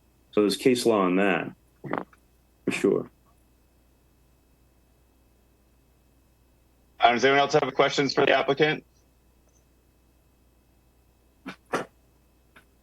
All right, so we can open for public comment. I don't think we received anything in the file. And Stone, is there anyone here that wanted to speak to this? No, sir. All right. So motion, we close public comment. I'll second. All right, roll call vote, closing public comment. Herb Bodenseek. In favor. Mark Hansen. In favor. Aaron Webb. In favor. Denise Johnson. Favor. I'm in favor. So public is closed. It brings it back to the board for deliberation. Does anyone have any? Just a thought, Mr. Chairman. So yep. I have no issue with the way it's put together and the thought that it comes together as one dwelling. My only concern would be that if this house were ever sold, that we don't have anything really to prevent this from coming back to the board even though the dwelling might be on crossing the line, that we see something in front of us to unmerge the lots, where we can't show anything specifically that the lots have been merged. I don't know what our authority is to merge those lots, I guess is my question. Yeah, normally we're getting these arguments the other way. They shouldn't have been merged. The first time we've had a together one. So, and that's the interesting aspect of this proposal is that it's kind of going the converse to what the typical argument is that merger hasn't applied. And yeah, Attorney Creedon, could you see any not simple, but a short pathway to something that's a little more concrete, that isn't going to put the client through hoops that could get us that confirmation on, not from this board, but from planning or some, whoever might be able to confirm? I mean, I guess there's 2 ways we could go. I could submit a memo to legal on the argument of merger under the case law, that it does rest very heavily on whether or not the owner of the property recognizes or ignores the separateness of the lots once they come into common ownership, and submit that for consideration. And would it be easier to put it as a condition that we approve, but then you could bring back to planning or whichever regulatory body would require that? I mean, we could accept the condition that on a grant of a special permit that for all purposes these lots have merged in perpetuity. I mean, we'd accept that as well because that's the intent. There's no intent. any discussions with the building department on it? I wonder if it's going to come up there anyways. No. From a building permit perspective. What year was it merged? 2019. Well, that's when they came into common ownership. She acquired the second property in 19.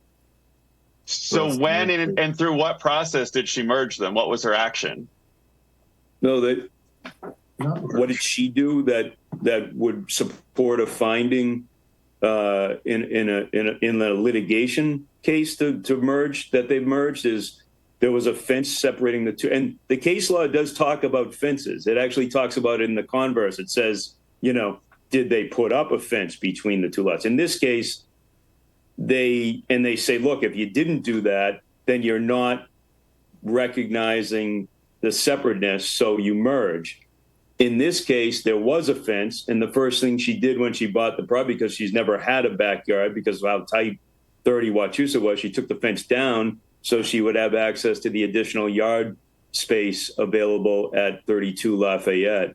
And then she started to use the second house then as an accessory guest house for her family when her children and her children's friends and family would come and stay at the property with her. That's how it's been used. So, there's nothing that prevents. I'm still struggling with. So, what did she file to say? Because I'm looking at the assessor's history, and it's not showing. There's nothing that was filed. The only thing as a matter of town record that supports merger is the fact that the assessor and collector picked it up, obliterated 32 Lafayette as an address, called it 30 Wachusett, and taxes it and collects taxes on that basis, which is not immaterial to a question of merger in the case law. It's one of the factors. It's not outcome determinative, but it's one of the factors that supports a finding of merger if a case is litigated. Yeah, so I just going through the assessor's historic, I don't see any value jump on the recording, and I only see 0.13. I think we're more than 0.13 with the two combined if you're looking at assessor's records. No, it's 0.13 combined. Combined? And Yeah. 3 bedrooms, 2 baths. So it's only 5,000 square feet. 5,683 all in, both lots together. It's tight. Okay, so that is encompassing it. And you said in 2019 it was merged, and so the assessment would have been in 2021 was the combined assessment? I believe 2020. She bought it, the second one, in January. So it just missed for that year in January of 19, I think. Hold on, I don't want to misspeak. Sorry, February of 19. So they would have rolled around to Jan 1 of 2020 and then picked it up for July 1 of 2020 for that fiscal year, which was probably, which would have been fiscal year 21. Correct. I agree with that. Yeah. Okay.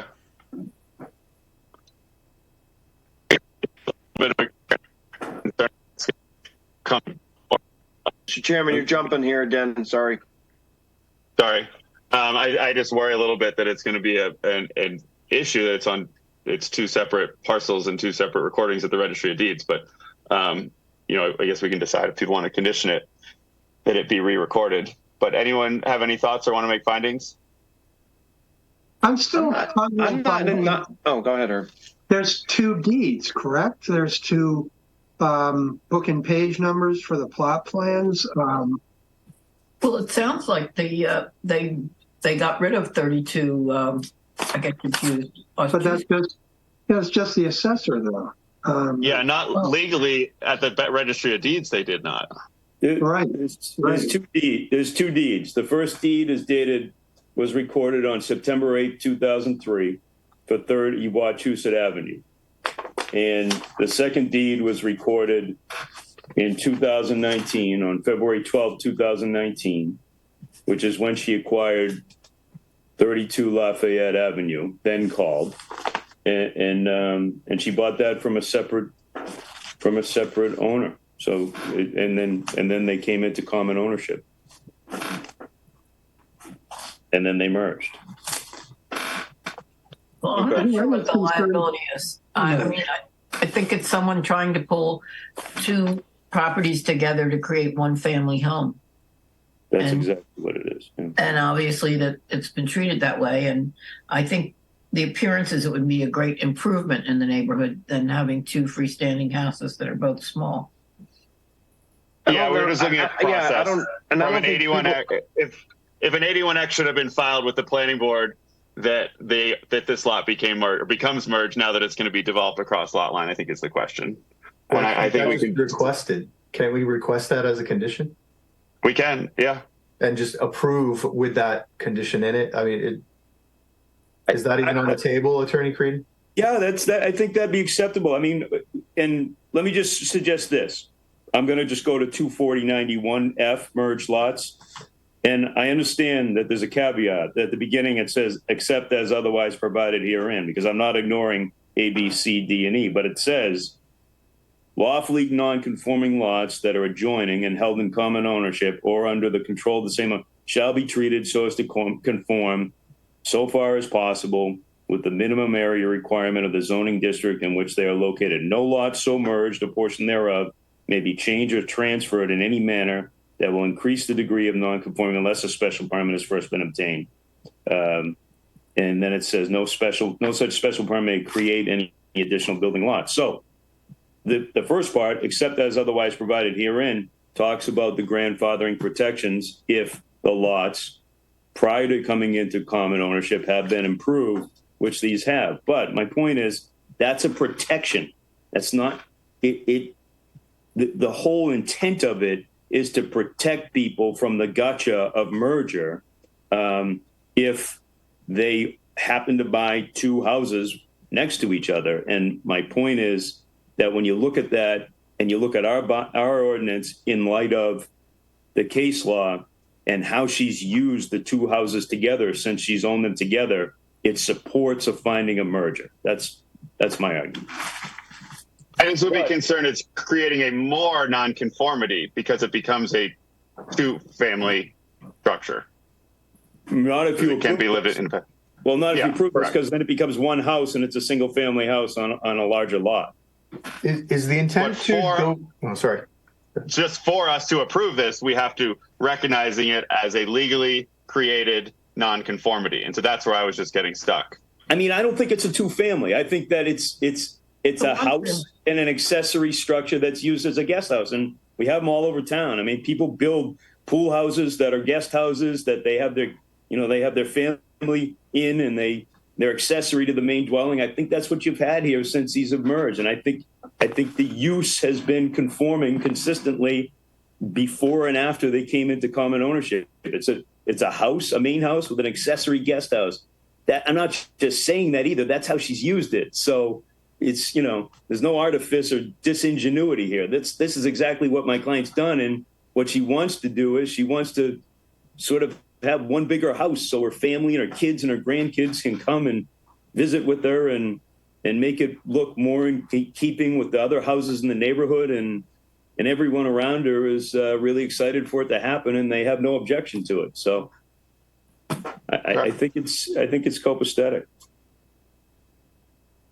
Mark, go ahead, and then Aaron or someone can make findings if we're ready. Go here, Aaron. I'm just again, I guess I think what Chairman Dewey and Mark brought up earlier, which is that what authority do we have to condition a request that the applicant go after we approve to planning to confirm merged lots, right? So again, I'm not opposed to the project. I'm not necessarily opposed to but the fear is that when if the applicant chooses to sell her home at some point, that an applicant will come before us to say, hey, these weren't merged and we want to now keep them as separate. So I just don't know, again, what the Zoning Board of Appeals, what authority we have to make sure that doesn't happen. Because again, you're proposing that these lots are merged now, right? But there's no definition stating that that's the case. Well, let me just go ahead, if I could, sorry. We're going to get there. If you render a decision and you make a finding that the lots have merged, and it goes on record at the registry, no one could come back and argue that because it's a matter of public record. Okay. It's in the record title. Great. If that's true, then I'm good. Yeah, I just want to make sure that's the case again, because, you know, as you said, we've only had this happen to us in reverse. We've never had it happen, and so the fear is again that it's going to happen again in reverse. And if it gets recorded as such with the Registry of Deeds, there's no argument further, then I'm good. So yeah, I think that's the point. And Aaron, I'm just looking after us that in section 24092 is what our findings here that we're sort of covering that this is a lawful pre-existing nonconformity because it is a very small 2 lots, Yep, 1 lot. I concur. No, I agree. You know, again, it's just that's all I hope to see happen is that we can be assured via the law that it's recorded such that now these lots are merged and it's over. I mean, that's you know, agreed. That's it. Mark, go ahead. No, that's really where I was going. So I'm fine with that. You know, something that, you know, shall be considered merged in perpetuity kind of language, something along that line, and maybe even reference single family within that somehow. Other than that, I'm fine with it. Yep, I agree with that too. References single family is important as well, in my opinion. Yeah, I agree. That's agreeable. Denise, you want to make findings on this one? No, because I don't have all the paperwork in front of me. Thank you. Okay. I have whatever's on there, but I'm having problems with downloading stuff. Herb, you haven't done one tonight? Yeah. Would Attorney Crean like to propose the language, or do we want to come up with it for the, you know, shall be considered merged in perpetuity as a single and structure to be, I don't know, how do we say put in, or is it 2 different things? The single family and the merged in perpetuity. I think that you could make a finding that the lots have merged. So that would be in the findings section. And that in the conditions section, a condition of the grant of the special permit is that the lots have merged as 1 lot known as 30 Wachusett Avenue in perpetuity and to be used as a single family residential structure once constructed. My issue with that is I think that's a planning board determination, and I don't think you'd have a problem getting that at all. What to do, because otherwise I think your idea is great of connecting the 2 houses. It's a really cool idea.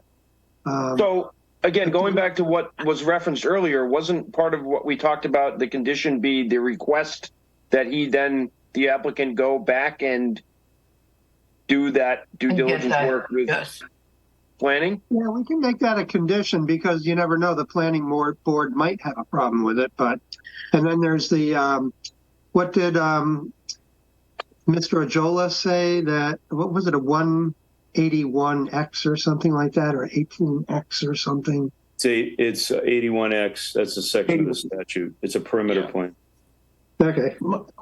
My question, I mean, that would clean it all up. That would make it very clean. If there was a new 81X approved by the planning board and recorded at the Registry of Deeds, it would be very, you know. Yeah, well, if we're gonna condition it on an 81X plan being approved by the planning board and recorded, then I don't think you need any of the other findings. Yeah. No, we don't. No. Okay. Well, great. Works. Is that acceptable as if we add that as a condition? Right, I'll make that the 6th condition then. But I'm getting ahead of myself. Let's see.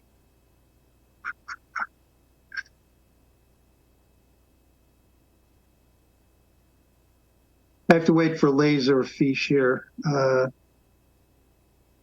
Okay. Special permit number 2023-41. Lukey. Staff report dated November 14th, 2023. Betty Lukey has applied for a special permit pursuant to section 240-92B, non-conforming buildings or structures used as single and 2-family residences. The applicant proposes to combine 2 pre-existing non-conforming single-family dwellings into one single-family dwelling. The lot now known as 30 Wachusett Ave was previously two lots that have since merged. The existing dwellings are comprised of 4 and 3 bedrooms, and the proposed dwelling has 6 bedrooms. The proposed construction includes relocating the smaller dwelling away from the neighboring house, a new septic system, and a new addition to connect the buildings. The subject property is located at 30 Wachusett Avenue, Hyannis, Mass. The subject lot is 0.138 acres and developed with 2 dwellings. Dwelling number 1 is 1,811 square feet of living area, 3,591 gross square feet, 4 bedrooms constructed in 1890 rather, sorry.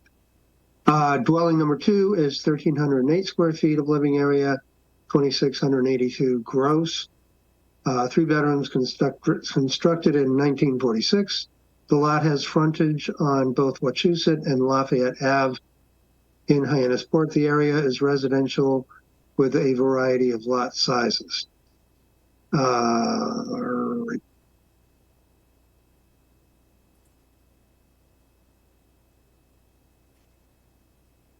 I propose the following findings. The board is required to make general findings pursuant to section 240, 125C. The board are reviewing the evidence presented by the applicant, staff, and members of the public. And after weighing this evidence, it be encouraged to articulate if and how the evidence contributes to each of the required findings. The applicant falls within a category specifically accepted in the ordinance for a grant of a special permit. Section 24092B allows for the alteration of a non-conforming dwelling on a non-conforming lot. Finding 2, the site plan review is not required for single-family residential dwellings. 3, after an evaluation of all evidence presented, the proposal fulfills the spirit and intent of the zoning ordinance. It would not represent a substantial detriment to the public good or the neighborhood affected. I don't think there's any problem with that. The proposed alteration would not be substantially more detrimental to the neighborhood than the existing dwelling. I would say that if anything, it's an improvement. Those are my findings. All right, Herb's made findings to approve the proposal. Do I have a second? Second. Roll call vote. Denise Johnson. Favor. Mark Hansen. In favor. Herb Bodenseek. In favor. Aaron Webb. In favor. And I am also in favor. And Herb, did you have some conditions? Yes, the suggested conditions on the staff report to date, dated November 14th, 2023, 1 through 5. I have to wait for Laserfish. It's not me this time. Are those conditions are favorable to you? And I propose that we add a 6th condition that an 81X perimeter plan is conducted and to be approved by the planning board. So, I'm sorry, could I just interject, Mr. Chairman? I know it's unusual, but I was looking up 81X. I don't think 81X is the correct section of Chapter 41. So I would ask that condition be modified to say a perimeter plan under the applicable section of MGL Chapter 41. I can't find it, but it's not. 81X speaks to division of lots, not combination. So it's not the right section. So I don't want to sort of handcuff my client with the wrong section referenced in the decision. Yep. No, I think that's fine. As long as our condition references our intent, which is to have it recorded as one approved lot. And can you work on wording with Anna? The exact wording of that? Yeah, Anna, do you have enough from our discussion to? If Attorney Creedon could just go over that one more time, that would be great. Thank you. Great. Yep, sure. So that sixth condition would be that a plan be drafted, a perimeter plan under Massachusetts General Laws, the applicable section of Massachusetts General Laws, Chapter 41, showing one lot with the dividing property line between the two adjacent properties eliminated. One combined lot. Thank you. And approved by the zoning planning board? Approved by the planning board, recorded at the registry of deeds. Yeah. Excellent. If I didn't already have a lawyer, I'd be looking at you. So. Oh, God. All right, roll call vote. Hey, approve the application with the proposed conditions. Denise Johnson. In favor. Aaron West. I'm in favor. Mark Hanson. In favor as proposed. Herb Bodenseek. In favor. And I am also in favor. But thank you, Attorney Creedon, for your patience with us and working through that. Great. Thanks, guys. Thanks for your time and for your thoughtful consideration. I appreciate it. Take care. Thank you. Moving on to our last item of the night, appeal number 2020-036, re-advertised. John and Elizabeth Gainey have applied for a special permit pursuant to 240-91H3, develop lot protection. The applicants propose to demolish the existing one-bedroom cottage and patio containing approximately 800 square feet and construct a new cottage and deck containing approximately 918 square feet. The proposed cottage will encroach into the front and side yard setbacks. The subject property is located at 251 Bay Lane, Centerville, Massachusetts, as shown on Assessor's Map 166 as parcel 057. It's located in the Residence D1 RD1 zoning district. So sitting on this will be our regular members. Is everyone good to sit on this? Aaron, you good? I saw your hand go up. I'm happy to step aside if Denise and Larry might. Torn meniscus is bothering me. I'd like to wrap it up for the night. Yeah, I think Denise, if you're good to sit on this, I was going to rotate back to Larry, and then if you're good to take Aaron's spot. Yeah, I can put off my dining for the evening. Another hour. Thank you, Denise. I owe you one. All right. All right. So we have our members: Denise, Larry, Mark, Herb, and myself. Attorney Kenny, on to you. Thank you, Mr. Chairman. Good evening, Mr. Chairman, members of the Zoning Board of Appeals. For the record, my name is John Kenny. I'm an attorney with the law office in Centerville, and I come before you tonight representing John Gainey and Elizabeth Gainey. With me tonight is John O'Day, the engineer in the project. I don't know if Patrick Nickerson, my associate, is joining us or not. He's got 3 young ladies at home, and they've been fighting illness, so Pat was going to try and make it. I haven't seen him, but he may join us later. The Gaineys acquired the property at 251 Bay Lane in 2018. A copy of the deed is attached as Exhibit B to show that they are the actual owners of the property. And we're seeking, the property is developed with a main house and a cottage, and we're seeking a special permit to tear down and rebuild the cottage. The lot contains 69,260 square feet, but only 26,770 square feet of upland. The lot was created, consists of 4 separate parcels of land that were acquired by John Barnard and Evelyn Barnard between 1928 and 1941. Each of those parcels indicated that it was land only in the deed. And then in 1985, when the Barnards sold it to Reginald D. Taylor, the deed from the Barnards to the Taylors indicated that it was the land with the buildings, plural, thereon.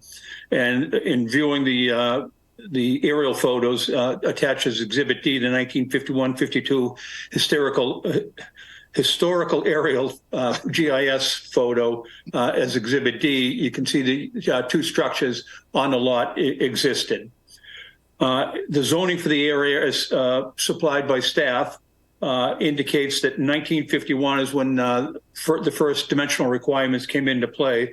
It was residence AAA, which required 7,500 square feet lot size and 15-foot side yard setbacks, which made the existing cottage non-conforming at that point. The zoning history is outlined in my memo, but it's late. You can read it. The next one that's really impactful for this particular project is 1985, when the area went to 1 acre minimum lot size. And although we have the 69,260 square feet of lot, only 26,000 or so is contiguous upland. So the 1985 zoning change made the lot legal pre-existing non-conforming. So we have a legal pre-existing non-conforming structure and a legal pre-existing non-conforming lot. We're seeking a special permit under 24125C. You are authorized to grant a special permit if you've specifically if the request falls within a category of the zoning ordinance which specifically authorizes zoning board to grant a special permit. And further, if you find, based upon the evidence the presented, the project does not, I'm sorry, it's late, I'm stuttering. The project does not derogate from the spirit and intent of the zoning ordinance, and that it is not substantially more detrimental to the public good of the neighborhood affected. 24091H has two separate sections for demolition and rebuilding on non-conforming lots. We don't meet the requirements of 24091H1, which allows it as of right if you meet the current setbacks. So that sends us into 24091HC, which specifically authorizes you to grant a special permit if we meet the following criteria: that the proposed yard setbacks are equal to or greater than the yard setbacks of the existing building. The proposed construction conforms to the following requirements of lot coverage, floor area, and building height. Lot coverage by all buildings and all structures shall not exceed 20% of the existing lot coverage, whichever is greater. The floor area ratio shall not exceed 30% of the existing floor area or the existing floor area ratio of the structure being demolished and rebuilt, whichever is greater. And the building height in feet shall not exceed 30 feet to the highest plate and shall contain no more than 2.5 stories. The proposed new dwelling would not be substantially more detrimental to the neighborhood than the existing dwelling. The proposed placement of the cottage lessens the degree of nonconformity of the side yard setback from 10 feet is required, 5.5 feet is existing, and we're proposing 7.2 feet. So we lessen the nonconformity on the side yard setback. The degree of nonconformity of the front yard setback, 30 feet is required, 13.7 feet exists, and 17.1 feet is proposed. So we lessen the nonconformity in the front yard setback. The proposed cottage would result in only a 1% increase in lot coverage from 12% to 13%, and a 1% increase in floor area ratio from 11% to 12%. These figures are well below the allowable maximum allowable of 20% for lot coverage and 30% for the floor area. The new cottage would not derogate from the spirit and the intent of the zoning ordinance. It will not be substantially more detrimental to the neighborhood than the existing cottage, since it lessens the front and side yard setback nonconformities. The proposed cottage is architecturally consistent with the primary dwelling as well as the surrounding neighborhood.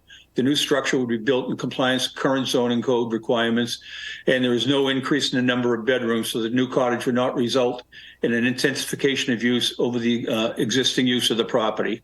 Since we reduce the setbacks and there's no intensification of use, we're maintaining the current streetscape of the location of the house as in proximity to the cottage. I think that you can find that we do not substantially derogate from the spirit and intent of the ordinance. We meet the requirements for the special permit, and I would ask that you vote in favor of the request and be happy to answer any questions the board may have. Thank you, Attorney Kenny. I just have one quick question. The floor area ratio of the both combined structures, is that still below 0.3? Yes, that's correct. Okay, just confirming.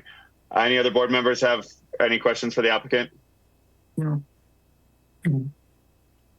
Just very quick, is the topography the reason? I haven't seen the site, so was the topography the reason for not providing full setback?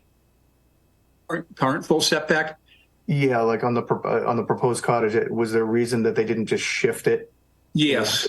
So was that topography based? What was that? No, that would be a variance condition. This is a special permit, so we're more conforming. But the reason we don't meet the full setbacks, we've got the cottage is located both now the current cottage and the proposed cottage within 50 feet of the top of the coastal bank. Oh, the coastal bank, right? Of course. So we've brought it more in compliance with zoning, but we also have the competing Conservation Commission requirements. So we brought it more in compliance with the competing Conservation Commission.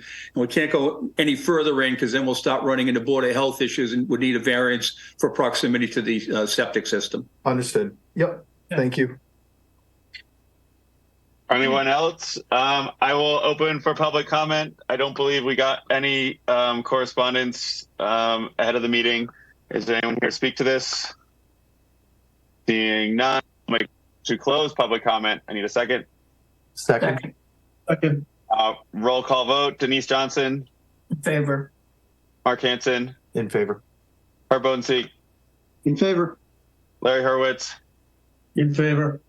And I am also in favor. So that brings it back to us for deliberation or findings. I think it's what the spirit intent of the special permit bylaw is meant to fulfill here. So I think it's pretty straightforward.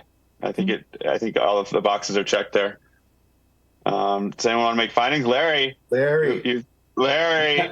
Looking down there. Okay. From the staff report dated November 14, 2023, the application falls within a category specifically accepted in the ordinance for a grant of a special permit. Section 240-91H3 allows for a complete demolition and rebuilding of a residence on a non-conforming lot.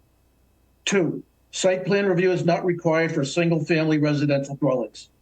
3, after an evaluation of all the evidence presented, the proposal fulfills the spirit and intent of the zoning ordinance and would not represent a substantial detriment to the public good or the neighborhood affected. 4, the proposed yard setbacks must be equal to or greater than the yard setbacks of the existing building. The proposed front yard setback and side setbacks are greater than the existing. 5, the proposed lot coverage shall not exceed 20% or the existing lot coverage, whichever is greater. The existing lot coverage is 12% and proposed lot coverage is 13%. 6, the floor area ratio shall not exceed 30% of the existing floor area of the structure being demolished, whichever is greater. The existing floor area ratio is 11% and the proposed is 12%. 7, the building height in feet shall not exceed 30 feet to the highest plate and shall contain no more than 2.5 stories. The proposed height is 15 feet to the top of the plate. 8, the proposed new dwelling will not substantially be detrimental to the neighborhood more than the existing dwelling. Thank you, Larry. So we proposed things to approve this special permit. Do I have a second? I'll second that. All right. Roll call vote in approving. Denise Johnson. In favor. Mark Hansen. In favor. Herb Bodenseek. In favor. Larry Hurwitz. In favor. And I am also in favor.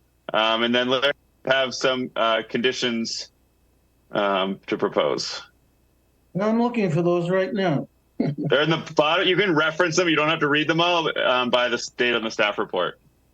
Okay, all right. So by the state of the staff report of, was it November 14th, 2023? Conditions 1 through 6. Yep. All right, roll call vote. Have a comment on those? Yeah. Yep, go ahead. I'm sorry, I know it's late, but and I'll explain why. But I would ask that condition number 3 be stricken. It's so specific as to lot shall not exceed 13% for lot coverage and floor area ratio should not exceed 12%. We're allowed 20% and 30%. But you've already got it covered with number 2, the site development shall be constructed in substantial conformance with the plans entitled site plan. And number 4, any further, it's full build out and any further expansion is required to come back to you. And the reason I'm objecting to the specificity of number 3, a few years ago, I came before your board with 2 lots over on Old Falmouth Road. Each had been 1 acre. They abutted the Skunk Neck River. There was a culvert that hadn't been properly maintained. It backed up, and essentially the wetlands grew. And those 2 1-acre lots each lost about 4,000 square feet. And I had to come back and argue for a variance for the 2 1-acre lots because the wetland area grew. And here we have a 67,000 square foot lot with roughly 27,000 square feet of upland. If the upland, if the wetland grows and the upland goes down, we could be in violation of condition number 3. So I think that's fine. I think our intent is covered in number 2 and number 4. So from a zoning perspective, I think that's fine. Thank you. Conservation can do whatever they want on the other side. So we'll strike number 3 and retain 1, 2, 4, 5, and 6. Thank you very much. Thank you. So roll call vote on the conditions. Denise Johnson. In favor. Mark Hansen. In favor as proposed. Herb Bodenseek. In favor. Larry Hurwitz. In favor as revised. And I am also in favor. So Attorney Kenny, you are all set. Thank you for your patience of sitting through everything else. Thank you very much. Appreciate it. Holiday. Happy holidays, everybody. Thank you all. Correspondence. We received correspondence from Park City Wind LLC with a meeting notice letter to the ZBA. And we received a notice from Park City Wind of board meeting. Is that all we received? Is there anything else, Anna? That was it. I believe that's it. Yep. Okay. No, there was a letter from Barbara Thompson about the land court plan 17933. Thank you, Jenna. Upcoming hearings, January 10th, January 24th, and February 7th, 2024. We're still Zoom on the 10th, right, Anna? Yes. And the 24th, we're in person, correct? Trying to be? I believe so. Okay. And then February 7th, we're in person too? Or did that one have to get moved? Jenna, did that have to be changed to Zoom? The 7th is Zoom, yeah. Okay. And do we have a 17th meeting? Is that happening? Sorry, I'm confused on the Arista thing. Where is that slot in? The 17th is not happening. We're waiting to see if the 24th will work in person. Oh, okay. So we're trying. All right, so I'll make a motion to adjourn. I need a second. Second. Roll call vote. Denise Johnson. In favor. Mark Hansen. Second. Herb Bodenseek. I'm in favor. Larry Hurwitz. Yeah, in favor. I'm also in favor. Merry Christmas. Everybody have a good Happy holidays. Stone, we're all set. Happy New Year.